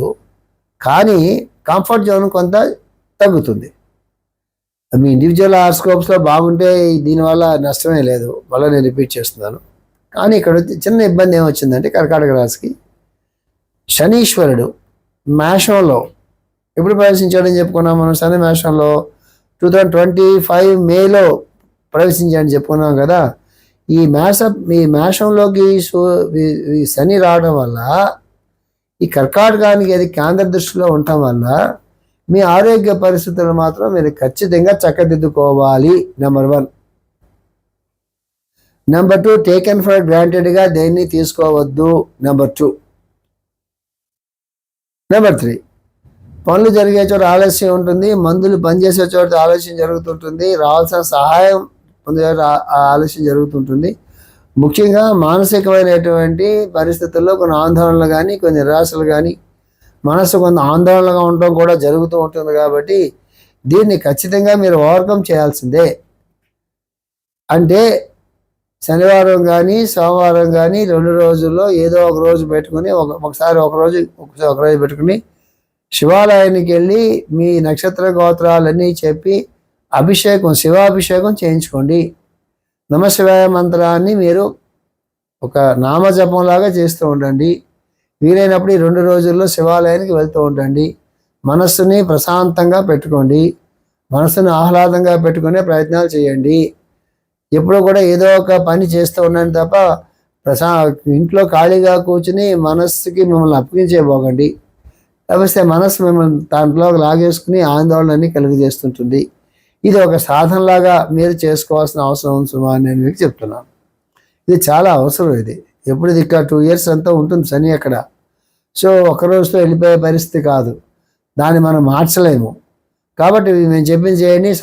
రుద్రాభిషేకం ఇంట్లో చేసుకుంటారో లేకపోతే అభిషేకాన్ని శివాలయంలో చేసుకోండి. నమశివాయ మంత్రాన్ని పారాయణం చేయండి. చేస్తే ఆ ఇబ్బందులు అనేవి మీకు తొలగుతాయి. తర్వాత మీకు ఎక్కడి నుంచి అయినా అప్రయత్నంగా కలిసి రావాల్సింది ఏమైనా ఉన్నట్లయితే కలిసి రావడానికి కూడా కొంచెం అవకాశం ఇక్కడ ఉన్నది. మీకు ఎప్పుడు కూడా భగవంతుడు ఎలా పెడతాడంటే కొన్ని ఆస్పెక్ట్స్లో ఇబ్బందులు కలిగజేస్తే కొన్ని ఆస్పెక్ట్స్లో భగవంతుడు మనకి మంచిని చేసి పెడుతూ ఉంటాడు. ఈ సంవత్సరం మీ వృత్తి వ్యాపారాలు ఈ గుడి తాలూకు స్థానచలనం అంటే ఏంటి, కర్కాటక నుంచి మీ సింహరాశిలోకి సాయన సిద్ధాంతం ప్రకారంగా వస్తున్నందువల్ల మీ వృత్తి వ్యాపారాల్లో మీకు మంచి జరుగుతుంది, మేలు జరుగుతుంది, అభివృద్ధి కూడా జరుగుతుంది. అది మీరు జాగ్రత్తగా గుర్తుపెట్టుకోండి. వివాహాది సందర్భాల్లో నాకు తెలిసి అన్నీ అనుకూలంగా బాగుండి మీ వ్యక్తిగతమైన జాతకాల్లో వాటిల్లో చాలా బాగుంటే దీనికి సంబంధం లేదు. కానీ అదర్వైజ్ వచ్చే 27 జూలై నుంచి మీ దాంపత్య జీవితంలో కానీ, లేకపోతే మీ జీవిత భాగస్వామి విషయంలో కానీ, వివాహం కాకపోతే వివాహం జరిగే విషయంలో కానీ వాటిల్లో ఏమవుతున్నట్లయితే ఈ 27 జూలై నుంచి చాలా బాగుంటుంది. వివాహం సమయం వచ్చి అప్పుడు దాకా మీ ఇద్దరు వివాహ పంతులు కూడా చాలా బాగుండి మీ వ్యక్తిగత జాతకాలు బాగున్నప్పుడు అక్కడ మీరు ఆగాల్సిన అవసరం లేదు. అది మీ ఇండివిజువల్ హారోస్కోప్ మీద డిపెండ్ అయి ఉంటుంది. అదే ఇంపార్టెంట్. దీనికన్నా కూడా లేని పరిస్థితుల్లో ఏంటన్నట్లయితే వచ్చే సంవత్సరం నుంచి బాగుంటుంది సుమా అని మనకి ఇది చెబుతుంది. ఇప్పుడు మనం సింహరాశిలోకి చెప్తున్నాం. మనం జూలై 22 నుంచి ఆగస్ట్ 21 వరకు, జూలై 22వ తారీఖు నుంచి ఆగస్టు 21వ తారీఖు వరకు సింహరాశిలో సూర్యుడు ఉంటుండగా జన్మించినటువంటి వాళ్ళు. ఒక రకంగా చెప్పుకోవాలంటే ఇప్పుడు మనం మార్చిలో ఉన్నాం కదా, మార్చి 21 నాడు మనం ఈ ప్రిడిక్షన్స్ చెప్పుకుంటున్నాము. మార్చి, ఏప్రిల్, మే, జూన్ 4 నెలలు 3.5 నెలలు ఇంచుమించు. ఏప్రిల్, మే, జూన్ ఇక 15 రోజులు, ఇక 10 రోజులు పోతే జూలై 1 నుంచి గురుడు మనకి జూలై 1 నుంచి గురుడు మనకి సింహరాశిలోకి వస్తాడు. కాబట్టి ఒక రకంగా సింహరాశి వాళ్ళకి ఇది చాలా శుభప్రదమైన, యోగప్రదమైన ఒక మంచి కాలంగా మనం చెప్పుకోవచ్చు జూలై నుంచి. ఎందుకంటే సింహరాశిలో గురుడు చాలా బలంగా పనిచేస్తాడు. ఎందుకు సింహరాశిలో గురుడు బలంగా పనిచేస్తాడు అంటే సింహరాశి నుంచి 5వ రాశి అయినటువంటి ధనుస్సుకి గురుడు అధిపతి. సో 5వ రాశి అధిపతి, 5వ రాశే మనకి మంచి, 5వ భావమే మంచి భావంగా మనం తీసుకుంటాము. సో 5వ రాశి కూడా మనం మంచిదానిగా తీసుకుంటాము. మేషం నుంచి మొదలెడితే సింహరాశి 5వ రాశి అవుతుంది. సింహం నుంచి మొదలు పెడితే ధనుస్సు 5వ రాశి అవుతుంది. సో ఏ ప్రకారంగా చూసుకున్నా కూడా ఈ ధనుస్సు రాశి తాలూకు అధిపతి అధిపతి రాశి అధిపతి ఇక్కడ సింహంలో ఉంటాం. కానీ ఇది చాలా మంచి విషయం. సింహరాశి నుంచి మేషరాశి 9వ రాశి అవుతుంది. సో ఆ 9వ రాశిని కూడా గురుడు చూడటం, సింహంలో ఉన్న గురుడు చూడటం. ధనుస్సు 5వ రాశి అవుతుంది కదా సింహరాశి నుంచి, దాన్ని కూడా గురుడు చూడటం. అంటే 1, 5, 9 రాశుల్లో గురుడు తాలూకు ప్రభావం ఉంది. కాబట్టి ఈ సింహరాశిలో గురుడు తాలూకు ప్రవేశాన్ని మనం ఒక శుభసూచకంగా మనం తీసుకుంటాం. కాబట్టి ఎవరైతే జూలై 22 నుంచి ఆగస్ట్ 21 మధ్య పుడతారో వాళ్ళకి ఈ సంవత్సరం గురుడు తాలూకు ఆధిపత్యం వాళ్ళ మీద చాలా శుభమైనటువంటి ఫలితాలను ఇస్తుందని అనుకోవచ్చు. గురుడు శుభమైన ఫలితాలు ఇస్తున్నాడు అంటే అర్థం ఏంటి అంటే దేవతా అనుగ్రహం బాగా ఉంటుంది. మొట్టమొదట గురు అనుగ్రహం అనేది చాలా బాగుంటుంది. రెండవది చేసే పనులన్నీ కూడా కలిసి వస్తాయి. మూడవది ఒక్కొక్కసారి జాతకం బలంగా ఉన్నప్పుడు, ఇండివిజువల్ వ్యక్తిగత జాతకంలో కూడా గురుడు బలంగా ఉన్నప్పుడు, ఇలాంటి గ్రహ స్థితులు ఆ సంవత్సరంలో వచ్చినప్పుడు ఏమవుతున్నట్లయితే అన్ని పనులు సమయానికి కలిసి రావటం, కానీ మంచి వాళ్ళు పరిచయం అయ్యి వాళ్ళతో మనకి మంచి పనులు జరగటం, కానీ ముఖ్యంగా మనస్సుకి మంచి ఆలోచనలు రావటం, కానీ బుద్ధి వికసించటం, కానీ మనం వాళ్ళు వేసుకున్న పథకాలన్నీ కూడా చక్కగా సానుకూలపడటం, కానీ ఇవన్నీ జరుగుతాయి. ఇదే కదా మనం ఎక్స్పెక్ట్ చేసేటటువంటిది. అంతేకాకుండా గురుడు తాలూకు ప్రభావం ఉన్నప్పుడు ధర్మబద్ధంగా ఎవరైతే ధర్మబద్ధంగా మంచి ఆస్తిక్య బుద్ధితో, మంచి ఆలోచనలతో, జీవితం పట్ల మంచి దృక్పథంతో ఎవరైతే ముందుకు వెళ్ళడానికి ప్రయత్నం చేస్తుంటారో వాళ్ళకి ఈ గ్రహస్థితి చాలా బాగుంటుంది. సో అందువల్ల నేనేం చెప్తున్నాను అంటే ఈ జూలై 22 నుంచి ఆగస్ట్ 21 మధ్య పుట్టినటువంటి వాళ్ళు ప్రతిరోజు తప్పనిసరిగా మీరు ధ్యానం చేసుకోండి, ప్రేయర్ చేసుకోండి, పూజ చేసుకోండి. వీలైనంత వరకు దేవాలయాల్ని మంచి దేవాలయాల్ని దర్శనం చేసుకోండి, మహాత్ముల తాలూకు దర్శనం చేసుకోండి, మంచి పుస్తకాలు చదువుకోండి, మంచి పనులు చేయండి. 10 మందికి మనకు వచ్చే మంచి పనులు చేయండి, మంచి ఆలోచనలు చేయండి, మంచి సంకల్పాలు చేయండి, చాలా బాగుంటుంది. గురువారం పూట తప్పనిసరిగా ఏ దక్షిణామూర్తి ఆలయానికి కానీ, లేకపోతే హయగ్రీవుడు ఆలయానికి కానీ, లేకపోతే దత్తాత్రేయుడు ఆలయానికి కానీ, ఏ గురు పరంపరకు సంబంధించినటువంటి గురువుల తాలూకు ఆలయాలకి దర్శనం చేసుకుని అక్కడ కాసేపు కూర్చుని నమస్కరించుకుని వస్తే ఈ సంవత్సరం మీకు చాలా బాగా కలిసి వస్తుంది. గురువారాన్ని జాతకం ఉపయోగించుకోండి, సద్గంధ పఠనం చేయండి, సత్పురుషుల దర్శనం చేయండి, సత్సాంగత్యం చేయండి, బాగుంటుంది గురువు.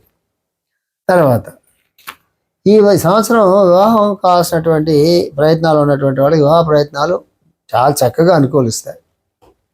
వ్యాపారాల్లో మంచి భాగస్వామ్యాన్ని మీరు ఏర్పాటు చేసుకున్నప్పుడు, భాగస్వాములుగా మీరు వెళ్ళినప్పుడు కూడా అది కలిసి వస్తాయి.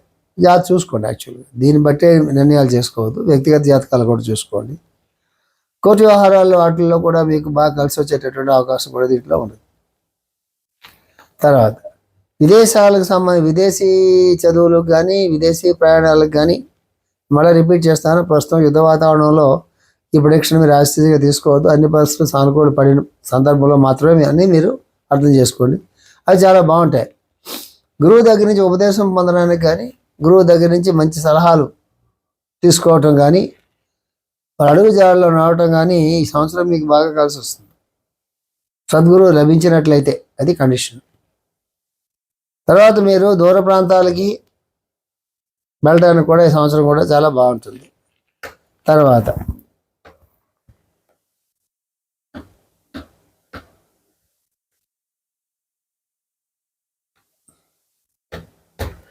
ఇంకేం కావాలి మీకు?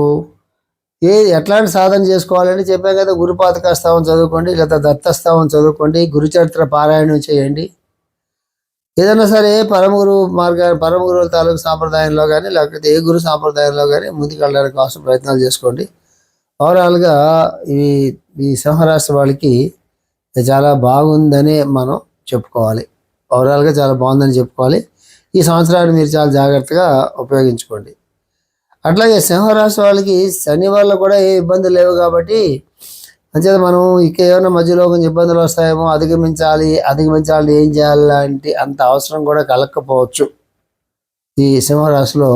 అంటే జూలై 22 నుంచి ఆగస్ట్ 21 మధ్య పుట్టినటువంటి వాళ్ళకి అది కూడా చాలా బాగానే ఉంటుంది. ఓకే అండి. తర్వాత ఆగస్ట్ 22 నుంచి సెప్టెంబర్ 21 మధ్య దీన్ని మన సింహంలో కన్యా రాశిలో సూర్యుడు ఉంటుండగా, సాయన సిద్ధాంతం ప్రకారంగా కన్యా రాశిలో సూర్యుడు ఉంటుండగా పుట్టినటువంటి వాళ్ళు ఆగస్ట్ 22 నుంచి సెప్టెంబర్ 21 వరకు.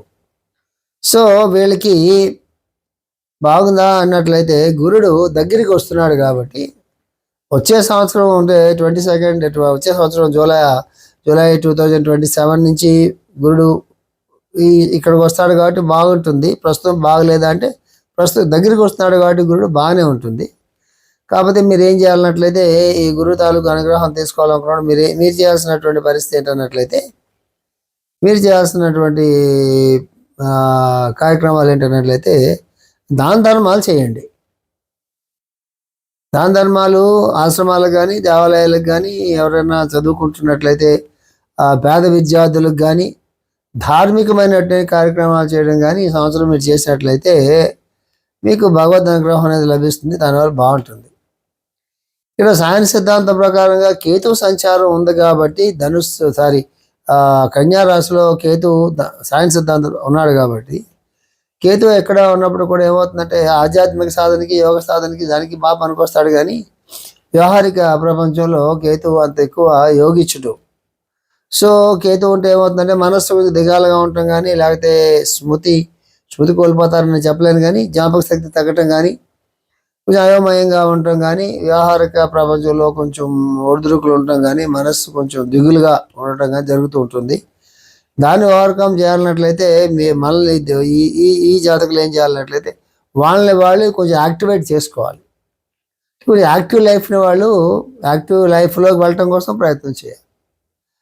మనస్సుని అదుపులో పెట్టుకోవడం కాదు, మనస్సుని యాక్టివేట్ చేయాలి.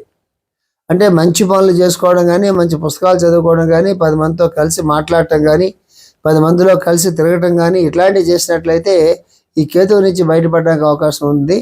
కేతువుకి మళ్ళీ మామూలే నమశివాయ మంత్రం చెప్పుకుంటే చాలా బాగుంటుంది. వీళ్ళు ఇది చక్కగా చేసుకోవచ్చు. కేతుగ్రహ జపం అని అంటారు. కేతుగ్రహ జపాన్ని పక్కన పెట్టి నమశివాయ మంత్రం చేసుకోండి. అదే కన్యా రాశికి అధిపతి బుధుడు కాబట్టి గణపతి మంత్రాన్ని చేసుకున్నా కూడా మీకు బాగానే ఉంటుంది. సో ప్రస్తుతానికి ఈ మిథున రాశికి ఆరోగ్యం పరిస్థితులు ఎలా ఉంటాయన్నట్లయితే ఆరోగ్య పరిస్థితులు మిథున రాశి నుంచి సాయన సిద్ధాంతం ప్రకారంగా 8వ ఇంట్లో శని ఉండటం వల్ల ఆరోగ్య పరిస్థితుల్లో కొంచెం ఒడిదుడుకులు ఉంటాయని మనం చెప్పుకోవచ్చు.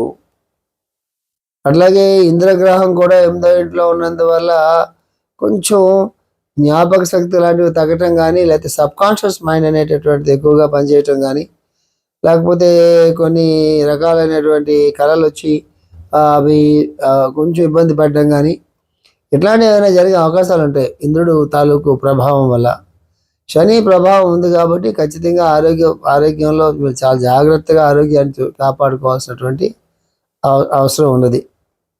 సో కానీ గురుడి దృష్టి ఉండడం వల్ల అది కొంచెం నెమ్మదించే అవకాశం ఉంది కాబట్టి ఈ గురుడిని కొంచెం బలం చేసుకోవాలి. గురుడిని బలం చేసుకోవడం అంటే అర్థం ఏంటంటే గురుడిని ఎట్లా బలం చేసుకోవాలంటే నేను ఎక్కడో చెప్పాను, ముందు రాశిలో చెప్పాను. నేను సద్గ్రంథ పఠనం చేయడం కానీ, సత్పురుషులు కానీ, మంచి స్నేహితుల తాలూకు సాంగత్యం కానీ, లేకపోతే రోజు ధ్యానం చేసుకోవడం కానీ, లేదా యోగ సాధన చేసుకోవడం కానీ చేసుకున్నట్లయితే వీళ్ళకి బాగుంటుంది.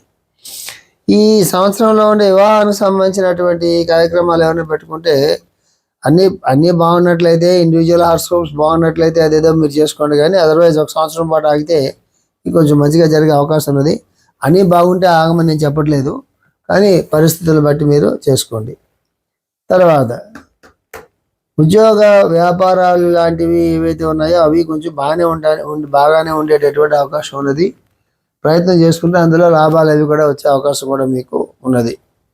విద్యాభ్యాసాల్లోకి ఉన్నత విద్య అనేది ఉన్నత విద్య కోసం వెళ్ళటం కోసం అయినా ప్రయత్నాలు చేసుకోవచ్చు, కానీ మామూలుగా విద్యాభ్యాసం సంగతులన్నీ కూడా కొంచెం బాగానే ఉన్నాయి.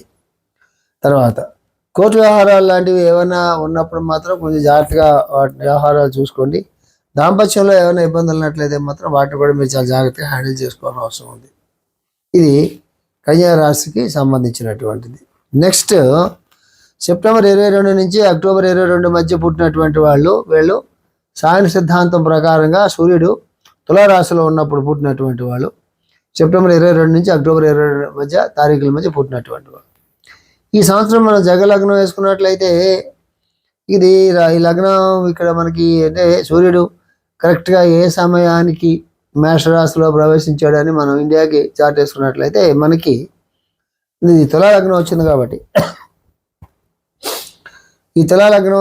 కాబట్టి దేనికి మళ్ళీ నేను ఎక్స్ప్లెయిన్ చేస్తున్నాను. సూర్యుడు సరిగ్గా మేషరాశిలోకి సాయన సిద్ధాంతం ప్రకారంగా ఎప్పుడు ప్రవేశించాడు అని ఇండియాకి మన వరకు మనం చార్ట్ వేసుకుంటే అది తులాలగ్నం అయింది కాబట్టి ఒకటి, ఆ మన తులారాశి గురించి మాట్లాడుకుంటాం కాబట్టి దీనికి ఆపోజిట్గా శని ఉండటం వల్ల, అంటే మేషంలో శని ఉండటం వల్ల ఈ తులారాశి పైన శని ప్రభావం ఖచ్చితంగా ఉంటుంది. అయితే తులారాశికి శని గ్రహం ఉచ్చ అవటం వల్ల ఏమైనా ఉపయోగం ఉంటుందా అంటే, ఆ గ్రహం నీచలో ఉండటం వల్ల తులారాశికి ఉచ్చ అయినప్పుడు కూడా శని గ్రహం మేషంలో నీచిగా ఉండటం వల్ల ఒక లెవెల్ దాటి ఉచ్చగా ఆ ఉచ్చ లక్షణాలు పనిచేయవు. సో నీచలో ఉన్నటువంటి ఆ శని గ్రహం తాలూకు వీక్షణం అనేది తులారాశి మీద పడటం వల్ల ఖచ్చితంగా తులారాశిలో సూర్యుడు ఉండగా పుట్టినటువంటి వాళ్ళు ఖచ్చితంగా మీ గుండెకు సంబంధించినటువంటి గుండెకు సంబంధించినటువంటి అనారోగ్యాలు లేకుండా చూసుకోండి. అట్లాంటి ప్రాంతంలో అంటే ఊపిరితిత్తులు గుండెకి సంబంధించినటువంటి ప్రాంతాల్లో మీకు ఏమన్నా ఇబ్బందులు ఉన్నట్లయితే అది ఏ గ్యాస్ట్రిక్ ప్రాబ్లమ్ అనుకోకుండా కొంచెం డాక్టర్ని సంప్రదించేటటువంటి కార్యక్రమాలు చేసుకోండి. అట్లాగే రొమటిక్ టెండెన్సీస్ ఉన్నటువంటి వాళ్ళు కూడా అట్లాంటి ప్రయత్నాలు చేసుకోండి. ఆక్సిజన్ సప్లైస్ అవి కూడా ప్రాపర్గా ఆక్సిజన్ లెవెల్స్ తగ్గినాయి అనుకున్నప్పుడు వాళ్ళు కూడా డాక్టర్ని సంప్రదించి ఆక్సిజన్ పెంచుకునేటటువంటి ఏర్పాట్లు చేసుకోండి. ఆరోగ్య విషయాల్లో మాత్రం ఖచ్చితంగా మీరు కొంచెం తగిన జాగ్రత్తలు తీసుకోండి సుమా అని చెప్పడం జరుగుతున్నది. తర్వాత వీళ్ళ తాలూకు విద్యాభ్యాసం ఈ దేశంలో అయినా వేరే దేశాల్లో అయినా కూడా విద్యాభ్యాసానికి సంబంధించిన విషయంలో మాత్రం తులారాశి వాళ్ళకి అంటే సెప్టెంబర్ 22 నుంచి అక్టోబర్ 22 మధ్య పుట్టినటువంటి వాళ్ళకి చాలా బాగుంటుంది. దీని అడ్వాంటేజ్గా తీసుకుని ఉన్నత విద్యాభ్యాసం కోసం వెళ్ళడం కానీ బాగా చదువుకుంటే ఇంకొంచెం ఎక్కువ మంచి మార్కులు రావడానికి అవకాశం ఉంటుంది, ర్యాంక్స్ వచ్చేటటువంటి అవకాశం ఉంటుంది, మంచి విద్యాలయాల్లో వాటిల్లో సీట్లు వచ్చేటటువంటి అవకాశం అనేది ఉంటుంది. కాబట్టి దీన్ని బాగా జాగ్రత్తగా ఉపయోగించుకోవాలి. తర్వాత వివాహాలు అవి చేసుకునేటప్పుడు మాత్రం చాలా జాగ్రత్తగా చూసుకోవాలి. కోర్టు వ్యవహారాలు అట్లు చాలా జాగ్రత్తగా చూసుకోవాలి. శత్రువులు ఎవరైనా ఉన్నట్లయితే వాళ్ళతో డీల్ చేసే విధానంలో మనం చాలా జాగ్రత్తగా చూసుకోవాలి. అది మాత్రం కొంచెం జాగ్రత్తగా చూసుకోండి. వివాహాల విషయాల్లో మాత్రం జాగ్రత్తగా చూసుకోండి. తర్వాత విదేశాలకు వెళ్ళటం కానీ అక్కడ చదువుకోవడానికి కానీ అన్ని పరిస్థితులు అనుకూలంగా ఉన్నప్పుడు మీరు అట్లాంటి ప్రయత్నాలు చేసుకుంటే చాలా బాగుంటుంది. శాస్త్ర రంగాల్లో వాటిల్లో కూడా వీళ్ళకి చాలా బాగుంటుంది. ముఖ్యంగా ఈ రాశిలో పుట్టినటువంటి వాళ్ళు ఎవరైనా రైటర్స్ కానీ లేకపోతే ట్రాన్స్లేటర్స్ కానీ లేకపోతే కమ్యూనికేషన్స్ వాటిలో ఉన్నటువంటి వాళ్ళు కానీ మ్యూజిక్లో ఉన్నటువంటి వాళ్ళు కానీ వాళ్ళు ఎవరైనా ఉన్నట్లయితే వాళ్ళకు కూడా ఈ సంవత్సరం వీళ్ళకి బాగానే ఉంటుంది. వ్యాపారంలో వాటిల్లో కూడా వీళ్ళకి చాలా బాగుంటుంది. వ్యాపారంలో వృత్తిలో కూడా చాలా బాగుంటుంది. దాని తర్వాత వ్యాపార వృత్తిలో బాగుంటుంది అంటే గురుడు అక్కడి నుంచి వెళ్ళిపోతున్నాడు కాబట్టి జూలైలో కొంచెం జాగ్రత్తగా ఉండండి. పెట్టుబడులు పెట్టేటప్పుడు కొంచెం జాగ్రత్తగా ఉండండి. వ్యాపారాల వాటిల్లో టేకెన్ ఫర్ గ్రాంటెడ్గా చేసుకోవద్దు. అనుకున్నంత ఫలితాలు రావడానికి కొంచెం ఇబ్బంది పడే అవకాశం కూడా ఉంటుంది. అది కూడా దృష్టిలో పెట్టుకోండి. ద బెస్ట్ పార్ట్ ఆఫ్ ఈ తులా చాలా బెస్ట్ పార్ట్ ఏంటన్నట్లయితే మీ స్నేహితులు ఎవరైనా ఉన్నప్పుడు వాళ్ళ వల్ల మీకు మంచి సహాయం లభిస్తుంది. నెంబర్ 1. నెంబర్ 2, మీకు సక్సెస్ కూడా అంటే మీరు ఏదైనా కొన్ని ప్లాన్స్ వేసుకున్నప్పుడు అవన్నీ కూడా ఫుల్ఫిల్ అవుతాయి. ఆ ప్లాన్స్ అన్నీ కూడా మంచి ఫలితాలు కూడా ఇస్తాయి. అంటే మీ అంబిషన్స్ అన్ని ఫుల్ఫిల్ అవ్వడానికి చాలా ఎక్కువ అవకాశం ఉంది ఈ సంవత్సరం. అది మీరు గుర్తుపెట్టుకోండి. సో ఓవరాల్గా చెప్పాలన్నట్లయితే ఆరోగ్యానికి సంబంధించినటువంటి విషయాలు, శత్రువులకు సంబంధించినటువంటి విషయాలు, కోర్ట్ అఫైర్స్ లాంటివి, కొంచెం వివాహానికి సంబంధించినవి కొన్ని ఏమైనా ఉన్నట్లయితే అది మాత్రం కొంచెం జాగ్రత్తగా చూసుకోండి అని చూస్తున్నాము. ఇండివిజువల్ హారోస్కోప్స్ చూసుకుని నిర్ణయాలను జాగ్రత్తగా తీసుకోండి. నెక్స్ట్ అక్టోబర్ 23 నుంచి నవంబర్ 21 మధ్య పుట్టినటువంటి వాళ్ళు, వీళ్ళు వృశ్చికంలో సాయిన సూర్యుడు ఉన్నాడు. వృశ్చిక రాశి ఇది. లాస్ట్ ఇయర్ కూడా మనం చెప్పుకున్నాము. వృశ్చిక రాశి, మీన రాశికి, కర్కాటక రాశికి, 3 రాశులకు కూడా. కర్కాటక రాశి అంటే ఎవరు? జూన్ 21 నుంచి జూలై 21 మధ్య పుట్టినటువంటి వాళ్ళు. కానీ వృశ్చిక రాశి అంటే అక్టోబర్ 23 నుంచి నవంబర్ 21 మధ్య పుట్టినటువంటి వాళ్ళు. కానీ మీన రాశి అంటే ఫిబ్రవరి 19 నుంచి మార్చి 20 పుట్టినటువంటి వాళ్ళు. కానీ వాళ్ళకి సాధారణంగా 2026 జూలై వరకు, ఎప్పటి నుంచి? జూన్ 2025 నుంచి 10వ తారీఖు నుంచి ఆల్మోస్ట్ జూలై 26 జాన్యువరి వరకు కూడా గురుడు కర్కాటకంలో ఉన్నందువల్ల, సాయన సిద్ధాంత ప్రకారంగా గురుడు ఉండటం వల్ల ఈ మిగతా గ్రహస్థితులు ఎలా ఉన్నప్పుడు కూడా ఈ 3 రాశుల వాళ్ళకి గురువు అనుగ్రహం, గురు వీక్షణ ఉండడం వల్ల పనులు సక్రమంగానే జరుగుతాయి. కొంచెం సహాయం కూడా లభిస్తుంది, కొంచెం దేవతా అనుగ్రహం ఉంటుంది, గ్రహాల అనుగ్రహం ఉంటుంది, భగవత్ అనుగ్రహం ఉంటుందని లాస్ట్ ఇయర్ చెప్పుకున్నాం కదా. అది జూలైకి అయిపోతుంది. జూలై 1కి ఆ ఆస్పెక్ట్ అయిపోతుంది కాబట్టి ఇక జూలై 3-4 months ఉంది. ఇక ఏమన్నా మీరు పూర్తి చేయాల్సిన ఏమైనా ఉన్నా, లేకపోతే ప్రారంభించాల్సిన ఏమన్నా కూడా ఇప్పుడు చేసుకున్నట్లయితే చాలా బాగుంటుంది. తర్వాత ఏమవుతుందంటే జూలైకి సింహంలో వస్తాడు కాబట్టి అప్పుడేమవుతుంది, ఎప్పుడైతే సింహంలోకి గురుడు వస్తాడో సింహరాశి వాళ్ళు అంటే జూలై 22 నుంచి ఆగస్ట్ 21 మధ్య కానీ, ధనుసు రాశి వాళ్ళు నవంబర్ 22 నుంచి డిసెంబర్ 20 మధ్య పుట్టినటువంటి వాళ్ళు కానీ, మేష రాశి మార్చి 21 నుంచి ఏప్రిల్ 20 మధ్య పుట్టినటువంటి వాళ్ళు కానీ, ఈ ముగ్గురికి జూలై 26 నుంచి చాలా బాగుంటుంది. సో వృశ్చిక రాశి వాళ్ళకి ఏం చేస్తుందంటే 7, 8, 9, 10 వృశ్చిక రాశి వాళ్ళకి ఈ గురుడు తాలూకు మార్పు వల్ల ఏం జరుగుతున్నట్లయితే, ఇంతవరకు మీకు ఏమైనా ఇబ్బందులు ఉన్నట్లయితే దేంట్లో, వ్యాపారాల్లో కానీ, మీ ప్రమోషన్స్లో కానీ, మీరు చేసేటటువంటి ఉద్యోగాల్లో కానీ, వాటిల్లో కానీ ఏమైనా ఉన్నట్లయితే, గత సంవత్సరం మీరు ఏమైనా బాగా చదువుకుని లేకపోతే బాగా ప్రమోషన్స్ ప్రిపేర్ అయ్యి ఆ ప్రమోషన్స్ డ్యూ ఉన్నారనుకోండి, ఈ సంవత్సరం మీకు ప్రమోషన్స్ రావడం కానీ, మీకు గుర్తింపు రావడం కానీ, మీకు పేరు ప్రఖ్యాతులు రావడం కానీ, పరిస్థితులు అనుకూలించడం కానీ జరుగుతుంది. అది చాలా మంచి విషయం. అది అట్లా ఈ రాశిలో పుట్టినటువంటి వాళ్ళకి వివాహాలకు సంబంధించిన విషయాలన్నీ కూడా బాగానే ఉన్నాయి. నెక్స్ట్ ఇయర్ ఇంతకన్నా చాలా బాగుంటుందని చెప్పుకోవచ్చు. వృత్తి చెప్పాను కదా మీకు. అలాగే స్థిరాస్తులు ఏమైనా సంపాదించుకోవాలనుకున్నటువంటి కానీ, స్థిరాస్తుల మీద పెట్టుబడి పెట్టడం అనేటటువంటిది కానీ, తల్లిదండ్రులు ఎవరైతే కొంచెం ఇద్దరు ఎవరు సాఫ్ట్గా ఉంటారో వాళ్ళ వ్యవహారాల్లో చాలా మంచి జరగటం కానీ, ముఖ్యంగా ఏదైనా ఆస్తులు అవి స్థిరాస్తులు కొనుక్కునేటటువంటి విషయాల్లో కానీ ఇది చాలా బాగుంది అనేటటువంటిది వృశ్చిక రాశి వాళ్ళకి. ఆరోగ్యం పర్వాలేదు. తర్వాత ఉద్యోగాల్లో, వ్యాపారాల్లో వాటిల్లో కూడా వీళ్ళు చాలా బాగుంటుంది. తర్వాత వీళ్ళ తాలూకు జీవిత భాగస్వామితో ఉన్న సంబంధాలు అవి కూడా బాగానే ఉన్నాయి. ఇది కొంతవరకు బాగానే ఉన్నాయి. వివాహానికి సంబంధించిన ప్రయత్నాలు ఏమైనా చేయదలుచుకుంటే నెక్స్ట్ ఇయర్ చేసుకుంటే చాలా బాగుంటుంది. ఈ సంవత్సరం అన్ని పరిస్థితులు బాగుంటే మీరు చేసుకోవచ్చు. విద్యకి సంబంధించినవి కూడా బాగానే ఉన్నాయి. నెక్స్ట్ ఇయర్ ఇంతకన్నా చాలా బాగుంటుంది.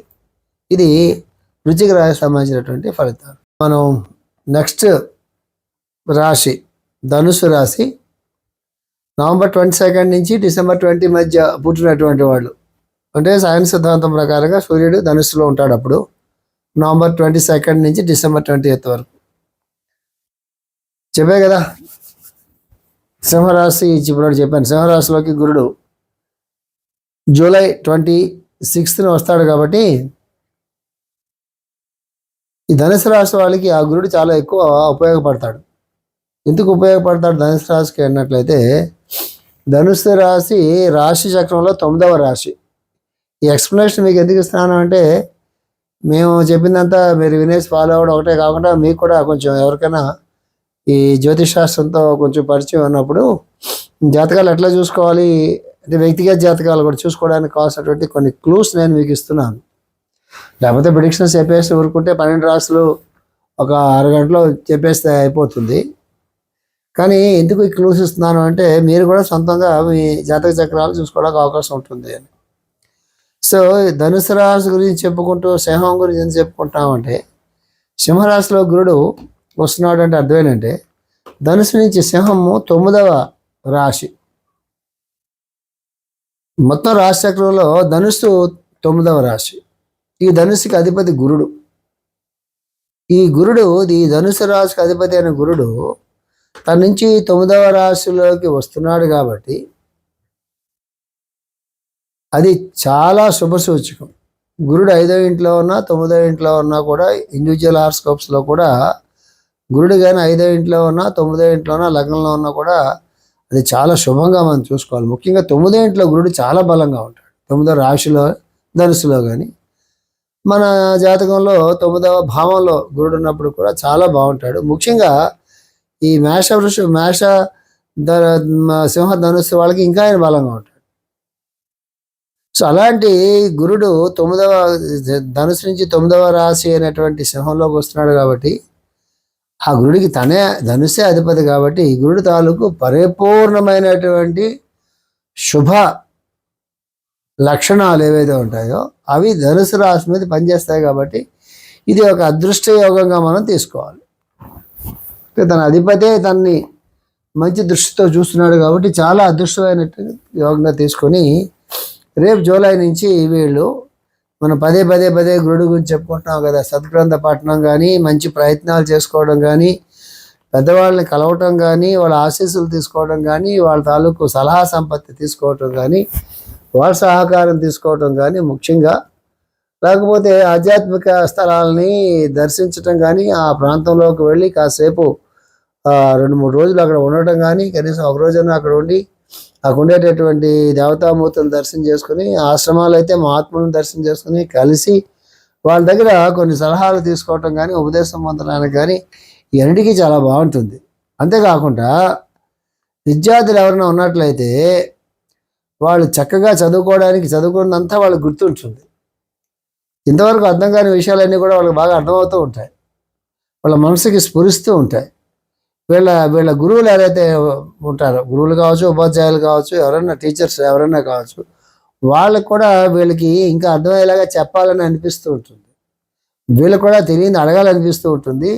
వాళ్ళు సందేహాలు తీరుస్తుంటే అన్నీ కూడా వీళ్ళకి సమన్వయంతో కూడినటువంటి అవగాహనతో అర్థం అవడం మొదలు పెడతాయి.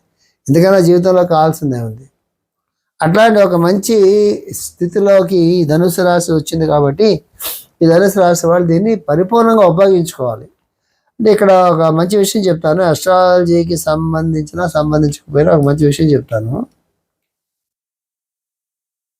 ముందు మనిషి తన సంస్కారాలని బాగు చేసుకోవాలి. జ్యోతిష్ ప్రకారంగా చాలా మంచి రోజులు వచ్చినాయి అనుకుందాం, జాతక రీత్యా మంచి రోజులు వచ్చినాయి అనుకుందాం.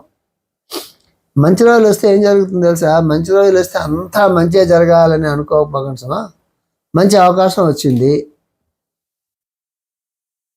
డబ్బులు సంపాదించుకోవడానికి మంచి అవకాశం వచ్చింది. ఇది ధనబద్ధంగా డబ్బులు సంపాదించుకోవచ్చు, ఇంకొక రకంగా డబ్బులు సంపాదించుకోవచ్చు. ఇలాంటి మంచి సమయం నడుస్తున్నప్పుడు వాడు లంచాలు పుచ్చుకున్నా, అధర్మంగా డబ్బులు సంపాదిస్తున్నా, ఇంకోటి చేస్తున్నా కూడా ఈ గ్రహ దృష్టిలు అన్నీ కూడా సానుకూలంగా ఉండి మంచిగా ఉన్నప్పుడు వాళ్ళకి మీద కేసులు అవే రావు. ధనం వస్తూ ఉంటుంది, విచలుగా ఖర్చు పెడుతూ ఉంటాడు, కొంచెం దుర్వినియోగం కూడా చేసే అవకాశాలు ఉంటాయి. వస్తుంది కాబట్టి తన మీద ఏ రకమైన ప్రెషర్ లేదు కాబట్టి వస్తుంది, దాన్ని పూర్తిగా తీసేసుకుని దాన్ని ఖర్చు పెడుతూ కూడా ఉంటాడు. దానికి కూడా కొన్ని జాతకాల్లో కొన్ని యోగాలు ఉంటాయి. ధనం సంపాదించినా, అధికారం సంపాదించినా ఆ ధర్మ మార్గంలో వస్తుందా, అధర్మ మార్గంలో వస్తుందా అనేది కూడా వస్తుంది. ఏ మార్గంలో వస్తుంది అనేది కూడా మన వ్యక్తిగత జాతకాల్లో మనకు తెలుస్తూ ఉంటుంది. వీడు ధర్మ మార్గాన్ని సంపాదిస్తాడని, వీడు బాగా లంచాలు పుచ్చుకుంటాడని, లేకపోతే వీడు బాగా ఇంకేదో చేసి సంపాదిస్తాడని, 10 మంది మోసం చేసి ధనం సంపాదిస్తాడని ధనయోగాలు ఉంటాయి. పక్కన ఈ యోగాలు కూడా ఉంటాయి, అవి కూడా మనం స్ట్రాటజీలో చూసుకోవాలి. అదంత సులువైన విషయం కాదు. సో గురుడు ఉన్న చోట సాధారణంగా ధర్మబద్ధంగానే వాళ్ళు సంపాదిస్తారు. కానీ అధికారం కానీ ధనం కానీ వచ్చినప్పుడు అహంకారం రావటం కానీ దుర్వినియోగపరచుకోవడం కానీ సాధారణంగా జరుగుతూ ఉంటుంది. అది లేకుండా చూసుకుంటే ఇది భవిష్యత్తులో కూడా ఇది నిలబడుతుంది. అది జాగ్రత్తగా చూసుకో. రేపు పొద్దున్న గుడి అయిపోయిన తర్వాత ఏ శనికి సంబంధించినటువంటి దోషాలతో కూడినటువంటి యోగం వచ్చింది అనుకోండి, ఒకవేళ యోగం అంటే దుర్యోగం కూడా రావచ్చు కదా, వచ్చింది అనుకోండి, ఈ సంపాదించినంతా మొత్తం పోద్ది, సంపాదించిన పేరు ప్రఖ్యాతులన్నీ కూడా మొత్తం పోతాయి, సంపాదించిన ధనం అంతా కూడా మొత్తం పోతుంది, మళ్ళీ పరిస్థితి మొదలుకు వస్తుంది. అట్లాంటిది కూడా మనసులో పెట్టుకుని ఈ గ్రహాలతో మనం డీల్ చేయాల్సిమా అని చెప్పడం కోసం చెప్తున్నాను నేను. మీకు ధనుసు వాళ్ళకి సంబంధించిన టీచింగ్ కాదు నేను చెప్పింది. సందర్భం వచ్చింది కాబట్టి మంచి అవకాశాలు వచ్చినప్పుడు దాన్ని మంచి అవకాశాలను మంచిగానే ఉపయోగించుకోండి సుమా, అవకాశాలను దుర్వినియోగపరచుకోకండి సుమా అని చెప్పడం కోసం చెప్పాను. అది ధనుసుకి సంబంధం లేదు, అందుకే నేను రిపీట్ చేస్తున్నాను, కన్ఫ్యూజ్ అవ్వకుండా ఉంటారని చెప్పి. సో మళ్ళీ ధనుసుకి వచ్చినట్లయితే గురుడు తన నుంచి 9వ రాశిలోకి వస్తున్నాడు. జూలైలో ఆధ్యాత్మిక స్థానాన్ని ఆయన చూస్తున్నాడు, బుద్ధి స్థానాన్ని ఆయన చూస్తున్నాడు, జ్ఞానానికి సంబంధించిన దాన్ని చూస్తున్నాడు, ఉత్తమమైన సంస్కారానికి సంబంధించినటువంటి స్థానాలను ఆయన చూస్తున్నాడు. కాబట్టి విద్యాభ్యాసాన్ని ఆయన చూస్తున్నాడు. దూర ప్రాంతాల్లో ఉండేటటువంటి ఉద్యోగాలకో వ్యాపారాలకో లేకపోతే చదువుకో దాన్ని ఆయన చూస్తున్నాడు. కాబట్టి ఇన్నిటినీ ఆయన చూస్తున్నాడు. కాబట్టి మనకి వీళ్ళు కనకపుష్య రాగాన్ని డబ్బులు ఉన్నట్లయితే, డబ్బులు లేకపోతే మర్చిపోండి, అది విషయమే కాదు, డబ్బులు ఉంటే కనకపుష్య రాగాన్ని పెట్టుకుని ఈ సంవత్సరం జూలై తర్వాత దేవాలయాల తాలూకు దర్శనాన్ని చేసి, మహాత్ముల తాలూకు దర్శనాన్ని చేసి, మంచి పుస్తకాలు చదువుకుని మంచి జ్ఞానం సంపాదించుకొని ఆ ప్రకారంగా ముందుకు వెళ్తే మళ్ళీ కొన్ని సంవత్సరాల పాటు వెనక్కి తిరిగి వెళ్లకుండా చూసుకోకుండా ఉండేటటువంటి ఒక పరిస్థితి సంవత్సరం వీళ్ళకి అందుబాటులో ఉంచుమా, అది మీరు జాగ్రత్తగా చూసుకోండి. విద్యాభ్యాసం చాలా బాగుందని చెప్పాను, ఇన్వెస్ట్మెంట్స్ కూడా చాలా బాగుందని చెప్పాను. తర్వాత మీరు వేసిన పథకాలన్నీ కూడా సరైన మార్గంలో ముందుకు వెళ్తాయని కూడా మనం చెప్పుకున్నాము. వివాహానికి సంబంధించినటువంటి ప్రయత్నాలు కూడా బాగుంటాయని చెప్పుకున్నాము. ఉత్తమమైన ఉన్నత విద్యాభ్యాసం ఒకటే కాకుండా భగవత్ అనుగ్రహం ఉంది కాబట్టి మీకు ఏమైనా మీకు రావాల్సింది ఏమైనా ఉంటే, అంటే మీ పూర్వజన్మలో ఏమన్నా మీరు సత్కార్యాలన్నీ చేసుకుని దాన ధర్మాలు చేసుకుని మంచి పనులు చేసుకుని దానికి ఫలితాన్ని ఈ జన్మలోకి మీరు తెచ్చుకొని ఉన్నట్లయితే అదంతా కూడా మీకు అందుబాటులోకి వచ్చేటటువంటి సంవత్సరం ఈ సంవత్సరం. అంతకన్నా మీకేం చెప్పాలి. సో అది అంటే పూర్వజన్మలో ఉన్నటువంటి పూర్వపుణ్యం ఏమైనా ఉన్నట్లయితే అది ఈ సంవత్సరం మీకు అందుబాటులోకి వస్తుంది. దాన్ని జాగ్రత్తగా సద్వినియోగం చేసుకోండి. ఇది ధనుస్సు గురించి అన్ని మంచి విషయాలే మనం చెప్పుకున్నాము. నెక్స్ట్ మకర రాశి. డిసెంబర్ 21 నుంచి జనవరి 19 వరకు, అంటే డిసెంబర్ 21వ తారీఖు నుంచి జనవరి 19వ తారీఖు వరకు ఆ తారీఖుల మధ్య పుట్టినటువంటి వాళ్ళే మకర రాశిలో సూర్యుడు ఉంటుండగా పుట్టినటువంటి వాళ్ళని అనుకుంటాం మనం సైన్స్ సిద్ధాంతం ప్రకారంగా. వీళ్ళకి రేపు జూలై 1 నాటికి గురుడు తాలూకు దృష్టి నుంచి గురుడు నెక్స్ట్ రాశిలో వస్తాడు. కాబట్టి సో లాస్ట్ ఇయర్ అంతా కొంచెం బాగానే ఉంది. అంటే ఈ జూలై నుంచి కింద సంవత్సరం జూలై 25 జూలై నుంచి 26 జూలై వరకు బాగానే ఉన్నట్టుగా మనం అనుకోవచ్చు. ఇప్పుడు ఏం జరుగుతుంది, గురుడు స్థానం మారినందువల్ల గురుడు ఎలాంటి ఫలితాలు ఇస్తాడు అంటే, ఒకవేళ మీకు దాయాదుల వల్ల కానీ ఎవరి వల్ల కానీ మీకు కలిసి వచ్చేటటువంటివి ఏమైనా ఉన్నట్లయితే, అది దాయాదుల వల్ల వచ్చేస్తాయని చెప్పట్లేదు, దాయాదుల వల్ల వాటి వల్ల ఏమైనా మీకు కలిసి వచ్చేటటువంటివి ఏమైనా ఉన్నట్లయితే మాత్రం ఈ సంవత్సరం మీకు కలిసి వస్తాయి. ఆరోగ్య విషయంలో కూడా ఈ సంవత్సరం మీకు బాగానే ఉంటుంది అని మనం ఇక్కడ చెప్పుకోవాలి.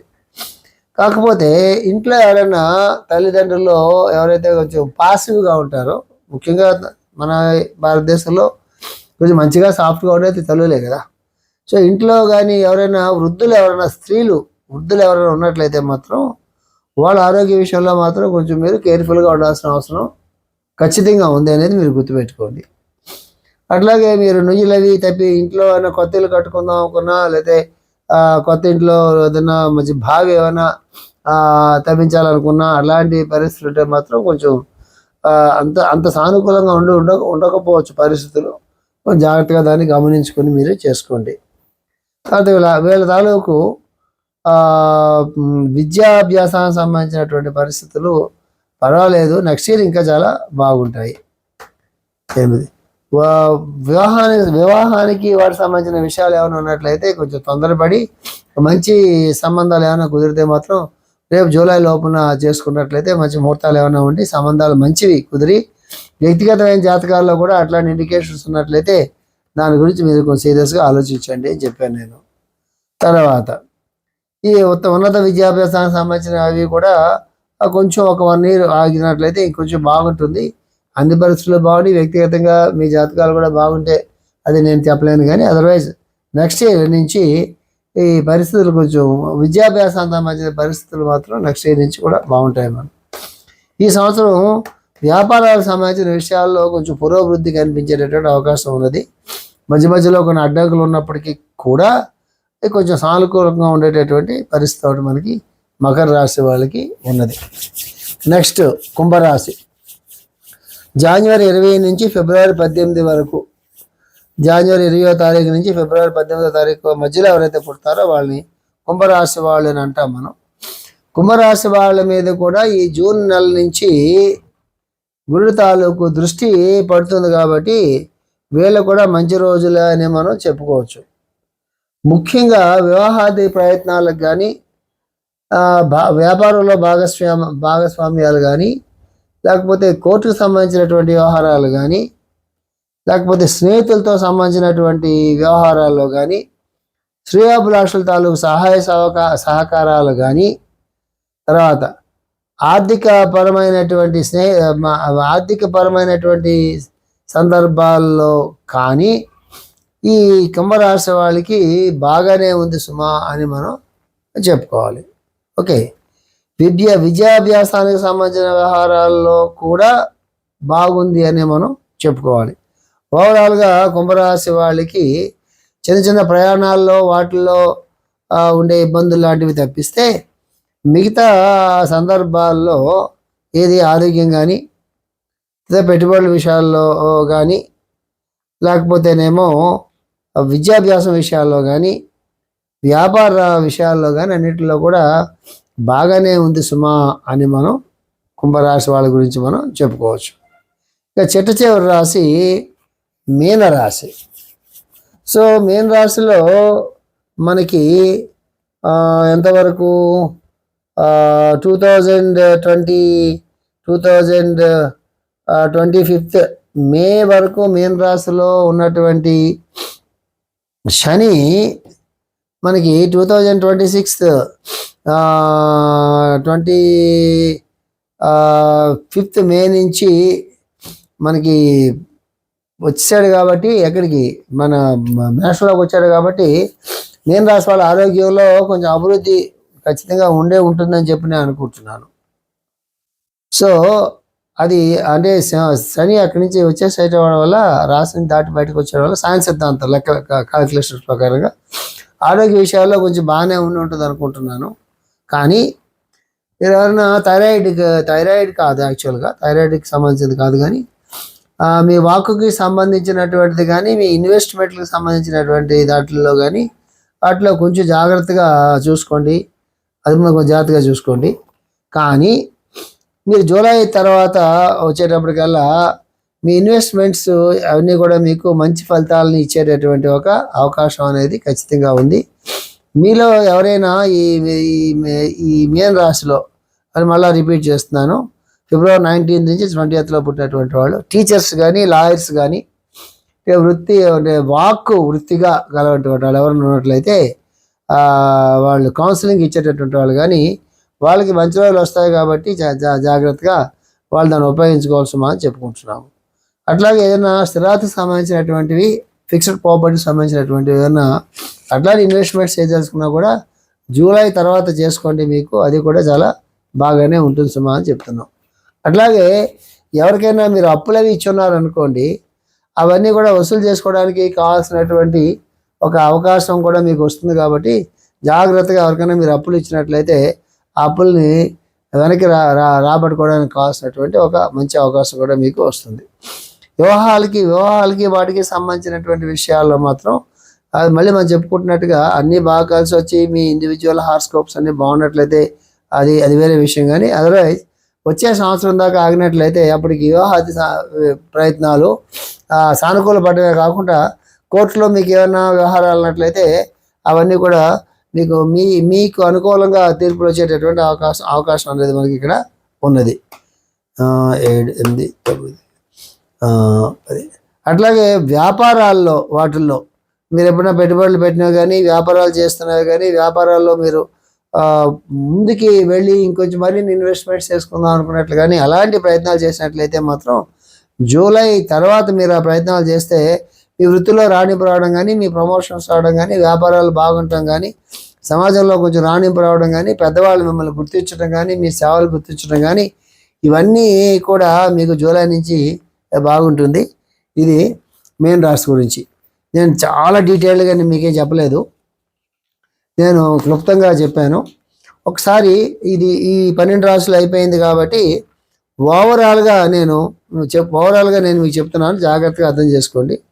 మేషరాశి వాళ్ళు అంటే మార్చి 21 నుంచి ఏప్రిల్ 20 మధ్య పుట్టినటువంటి వాళ్ళకి గురుడు తాలూకు దృష్టి పరిపూర్ణంగా ఈ రాశి పైన ఉంది కాబట్టి మీరు గురు అనుగ్రహంతో మంచి సలహా సంపత్తితో తీసుకుని చక్కగా ప్రతిరోజు పూజ చేసుకుంటూ ఆస్తిక్యమైన బుద్ధి కలిగి ఉండి ధర్మంతో కూడిన బుద్ధి కలిగి ఉండి పెద్దల్ని సేవించుకుంటూ పెద్దల తాలూకు సలహాలు తీసుకుంటూ తర్వాత మంచి పుస్తకాలు చదువుకుంటూ మంచి ప్రదేశాలకు వెళుతూ మంచి మిత్రులు కలుసుకుంటూ కానీ ఈ సంవత్సరం మీరు చేసినట్లయితే చాలా బాగుంటుంది. గురువు ఎప్పుడు బలపడతాడు అంటే దేవాలయ దర్శనం వల్ల కానీ, సద్గురు సందర్శనం వల్ల కానీ, మంచి పుస్తకాలు చదువుకోవడం వల్ల కానీ, అన్నిటికన్నా ముఖ్యంగా మంచి ఆలోచనలు 10 మందికి క్షేమం కలగాలనే మంచి ఆలోచనలు చేయటం వల్ల కానీ మీరు అభివృద్ధిలోకి వస్తారు. ఇది ఎవరెవరికి ఈ ప్రిడిక్షన్స్ పనికి వస్తాయి అంటే మార్చి 21 నుంచి ఏప్రిల్ 20 లోపల పుట్టినటువంటి మేషరాశి వాళ్ళకి కానీ, జూలై 22 నుంచి ఆగస్ట్ 21 మధ్య పుట్టినటువంటి సింహరాశి వాళ్ళకి కానీ, నవంబర్ 22 నుంచి డిసెంబర్ 28 మధ్య పుట్టినటువంటి ధనుసు రాశి వాళ్ళు కానీ, సైన్స్ సిద్ధాంతం ప్రకారంగా ఆ రాశుల్లో సూర్యుడుగా పుట్టినటువంటి వాళ్ళకి ఈ ముగ్గురికి కూడా గురువు అనుగ్రహం అనేది చాలా బాగుంది. అలాగే గురువు అనుగ్రహం ఇంకెవరికి బాగుంది అన్నట్లయితే మనకి కుంభరాశి అంటే జనవరి 20 నుంచి ఫిబ్రవరి 18 మధ్య పుట్టినటువంటి వాళ్ళు కూడా గురు అనుగ్రహం అనేది చాలా బాగుంటుంది. దీన్ని చాలా జాగ్రత్తగా ఉపయోగించుకోండి సుమా అని చెప్తున్నాం. అట్లాగే మార్చి 21 నుంచి ఏప్రిల్ 20 మధ్య పుట్టినటువంటి వాళ్ళు కానీ, లేదా సెప్టెంబర్ 22 నుంచి అక్టోబర్ 22 మధ్య పుట్టినటువంటి వాళ్ళు కానీ, అట్లాగే వాళ్ళు తులారాశి వాళ్ళు సింహం ఉంటుండగా డిసెంబర్ 21 నుంచి జనవరి 19 వచ్చిన మకర రాశి వాళ్ళు కానీ, లేకపోతే జూన్ 21 నుంచి జూలై 21 మధ్య పుట్టినటువంటి కర్కాటక రాశి వాళ్ళు కానీ, అందులో ఆ రాశుల్లో సూర్యుడుగా పుట్టినటువంటి వాళ్ళు మీ పైన శని తాలూకు కొంచెం వేద ఎఫ్లిక్షన్ అంటాం మనం. అది అశుభ దృష్టి అంటే మీరు భయపడతారేమో అని అశుభ దృష్టి అంటలేదు, కానీ శని తాలూకు దృష్టి వల్ల కొంచెం చికాకులు, ఆరోగ్యమైన సమస్యలు, తర్వాత మందులు సరిగ్గా పనిచేయకపోవడం కానీ, సరైన డాక్టర్ మనం కలుసుకోలేకపోవడం కానీ, లేదా జరిగే పనుల్లో కొంచెం ఆలస్యం ఉండడం కానీ, మనసు కొంచెం ఆందోళనగా చికాకుగా ఉండటం కానీ, కొంచెం రాసా నిస్పృహలు కానీ ఇవన్నీ జరుగుతూ ఉంటాయి. కాబట్టి ఏవైతే నేను చెప్పానో ఈ రాసుల వాళ్ళు జాగ్రత్తగా ఉండి విష్ణు సహస్రనామాలు చదువుకోవటం కానీ, లేకపోతే నమశివాయ మంత్రాన్ని చేసుకోవటం కానీ, శివాలయానికి వెళ్ళి శివుడికి అభిషేకం అర్చన లాంటి పూజలు చేయించుకోవడంతో కానీ కొంత రెక్టిఫికేషన్ వీళ్ళకి జరుగుతుంది సుమా అని చెప్పాను. ఎవరికైతే గురుడు చాలా బాగా ఉన్నారని చెప్పానో వాళ్ళు గురుచరిత్ర పారాయణం కానీ, దత్త పారాయణం కానీ చేసి దేవాలయానికి వెళ్ళి వాళ్ళకి నమస్కారం పెట్టుకున్నట్లయితే మీకు పరిపూర్ణంగా గురువు అనుగ్రహం కలుగుతుంది. ఇది ఓవరాల్గా ఈ రాశుల గురించినటువంటి కొన్ని ప్రత్యేకమైన సూచనలు. ఏదైనప్పుడు కూడా మీ ఇండివిజువల్గా మీ జాతకాన్ని చూసుకొని దాంతో సరైన నిర్ణయాలు తీసుకొని మంచి అస్ట్రాలజీని కలుసుకొని దాంతో నిర్ణయాలు తీసుకుని ఈ సంవత్సరంలో ఉండేటటువంటి పరిస్థితుల్ని బేరీజ్ వేసుకుని ఆ రకంగా మీరు ప్రోగ్రామ్ చార్ట్ తయారు చేసుకుంటే ఎప్పుడు అది శ్రేయస్కరము. పంచాంగ శ్రవణం చేయటం అనేది మన సాంప్రదాయం కాబట్టి అన్ని గ్రహాలని గ్రహాధిపతుల్ని మనం తలుచుకుంటూ ఉంటాం కాబట్టి దానివల్ల మన శుభం జరుగుతుందని మనకి శాస్త్రం చెప్తుంది కాబట్టి పంచాంగ శ్రవణం మనం చేసుకున్నాము. స్వస్తి ప్రజాభ్య పరిపాలయంతాం న్యాయేన మార్గేణ మహీషాః గోబ్రాహ్మణేభ్యః శుభమస్తు నిత్యం లోకాః సమస్తాః సుఖినో భవంతు. ఓం శాంతి శాంతి శాంతి.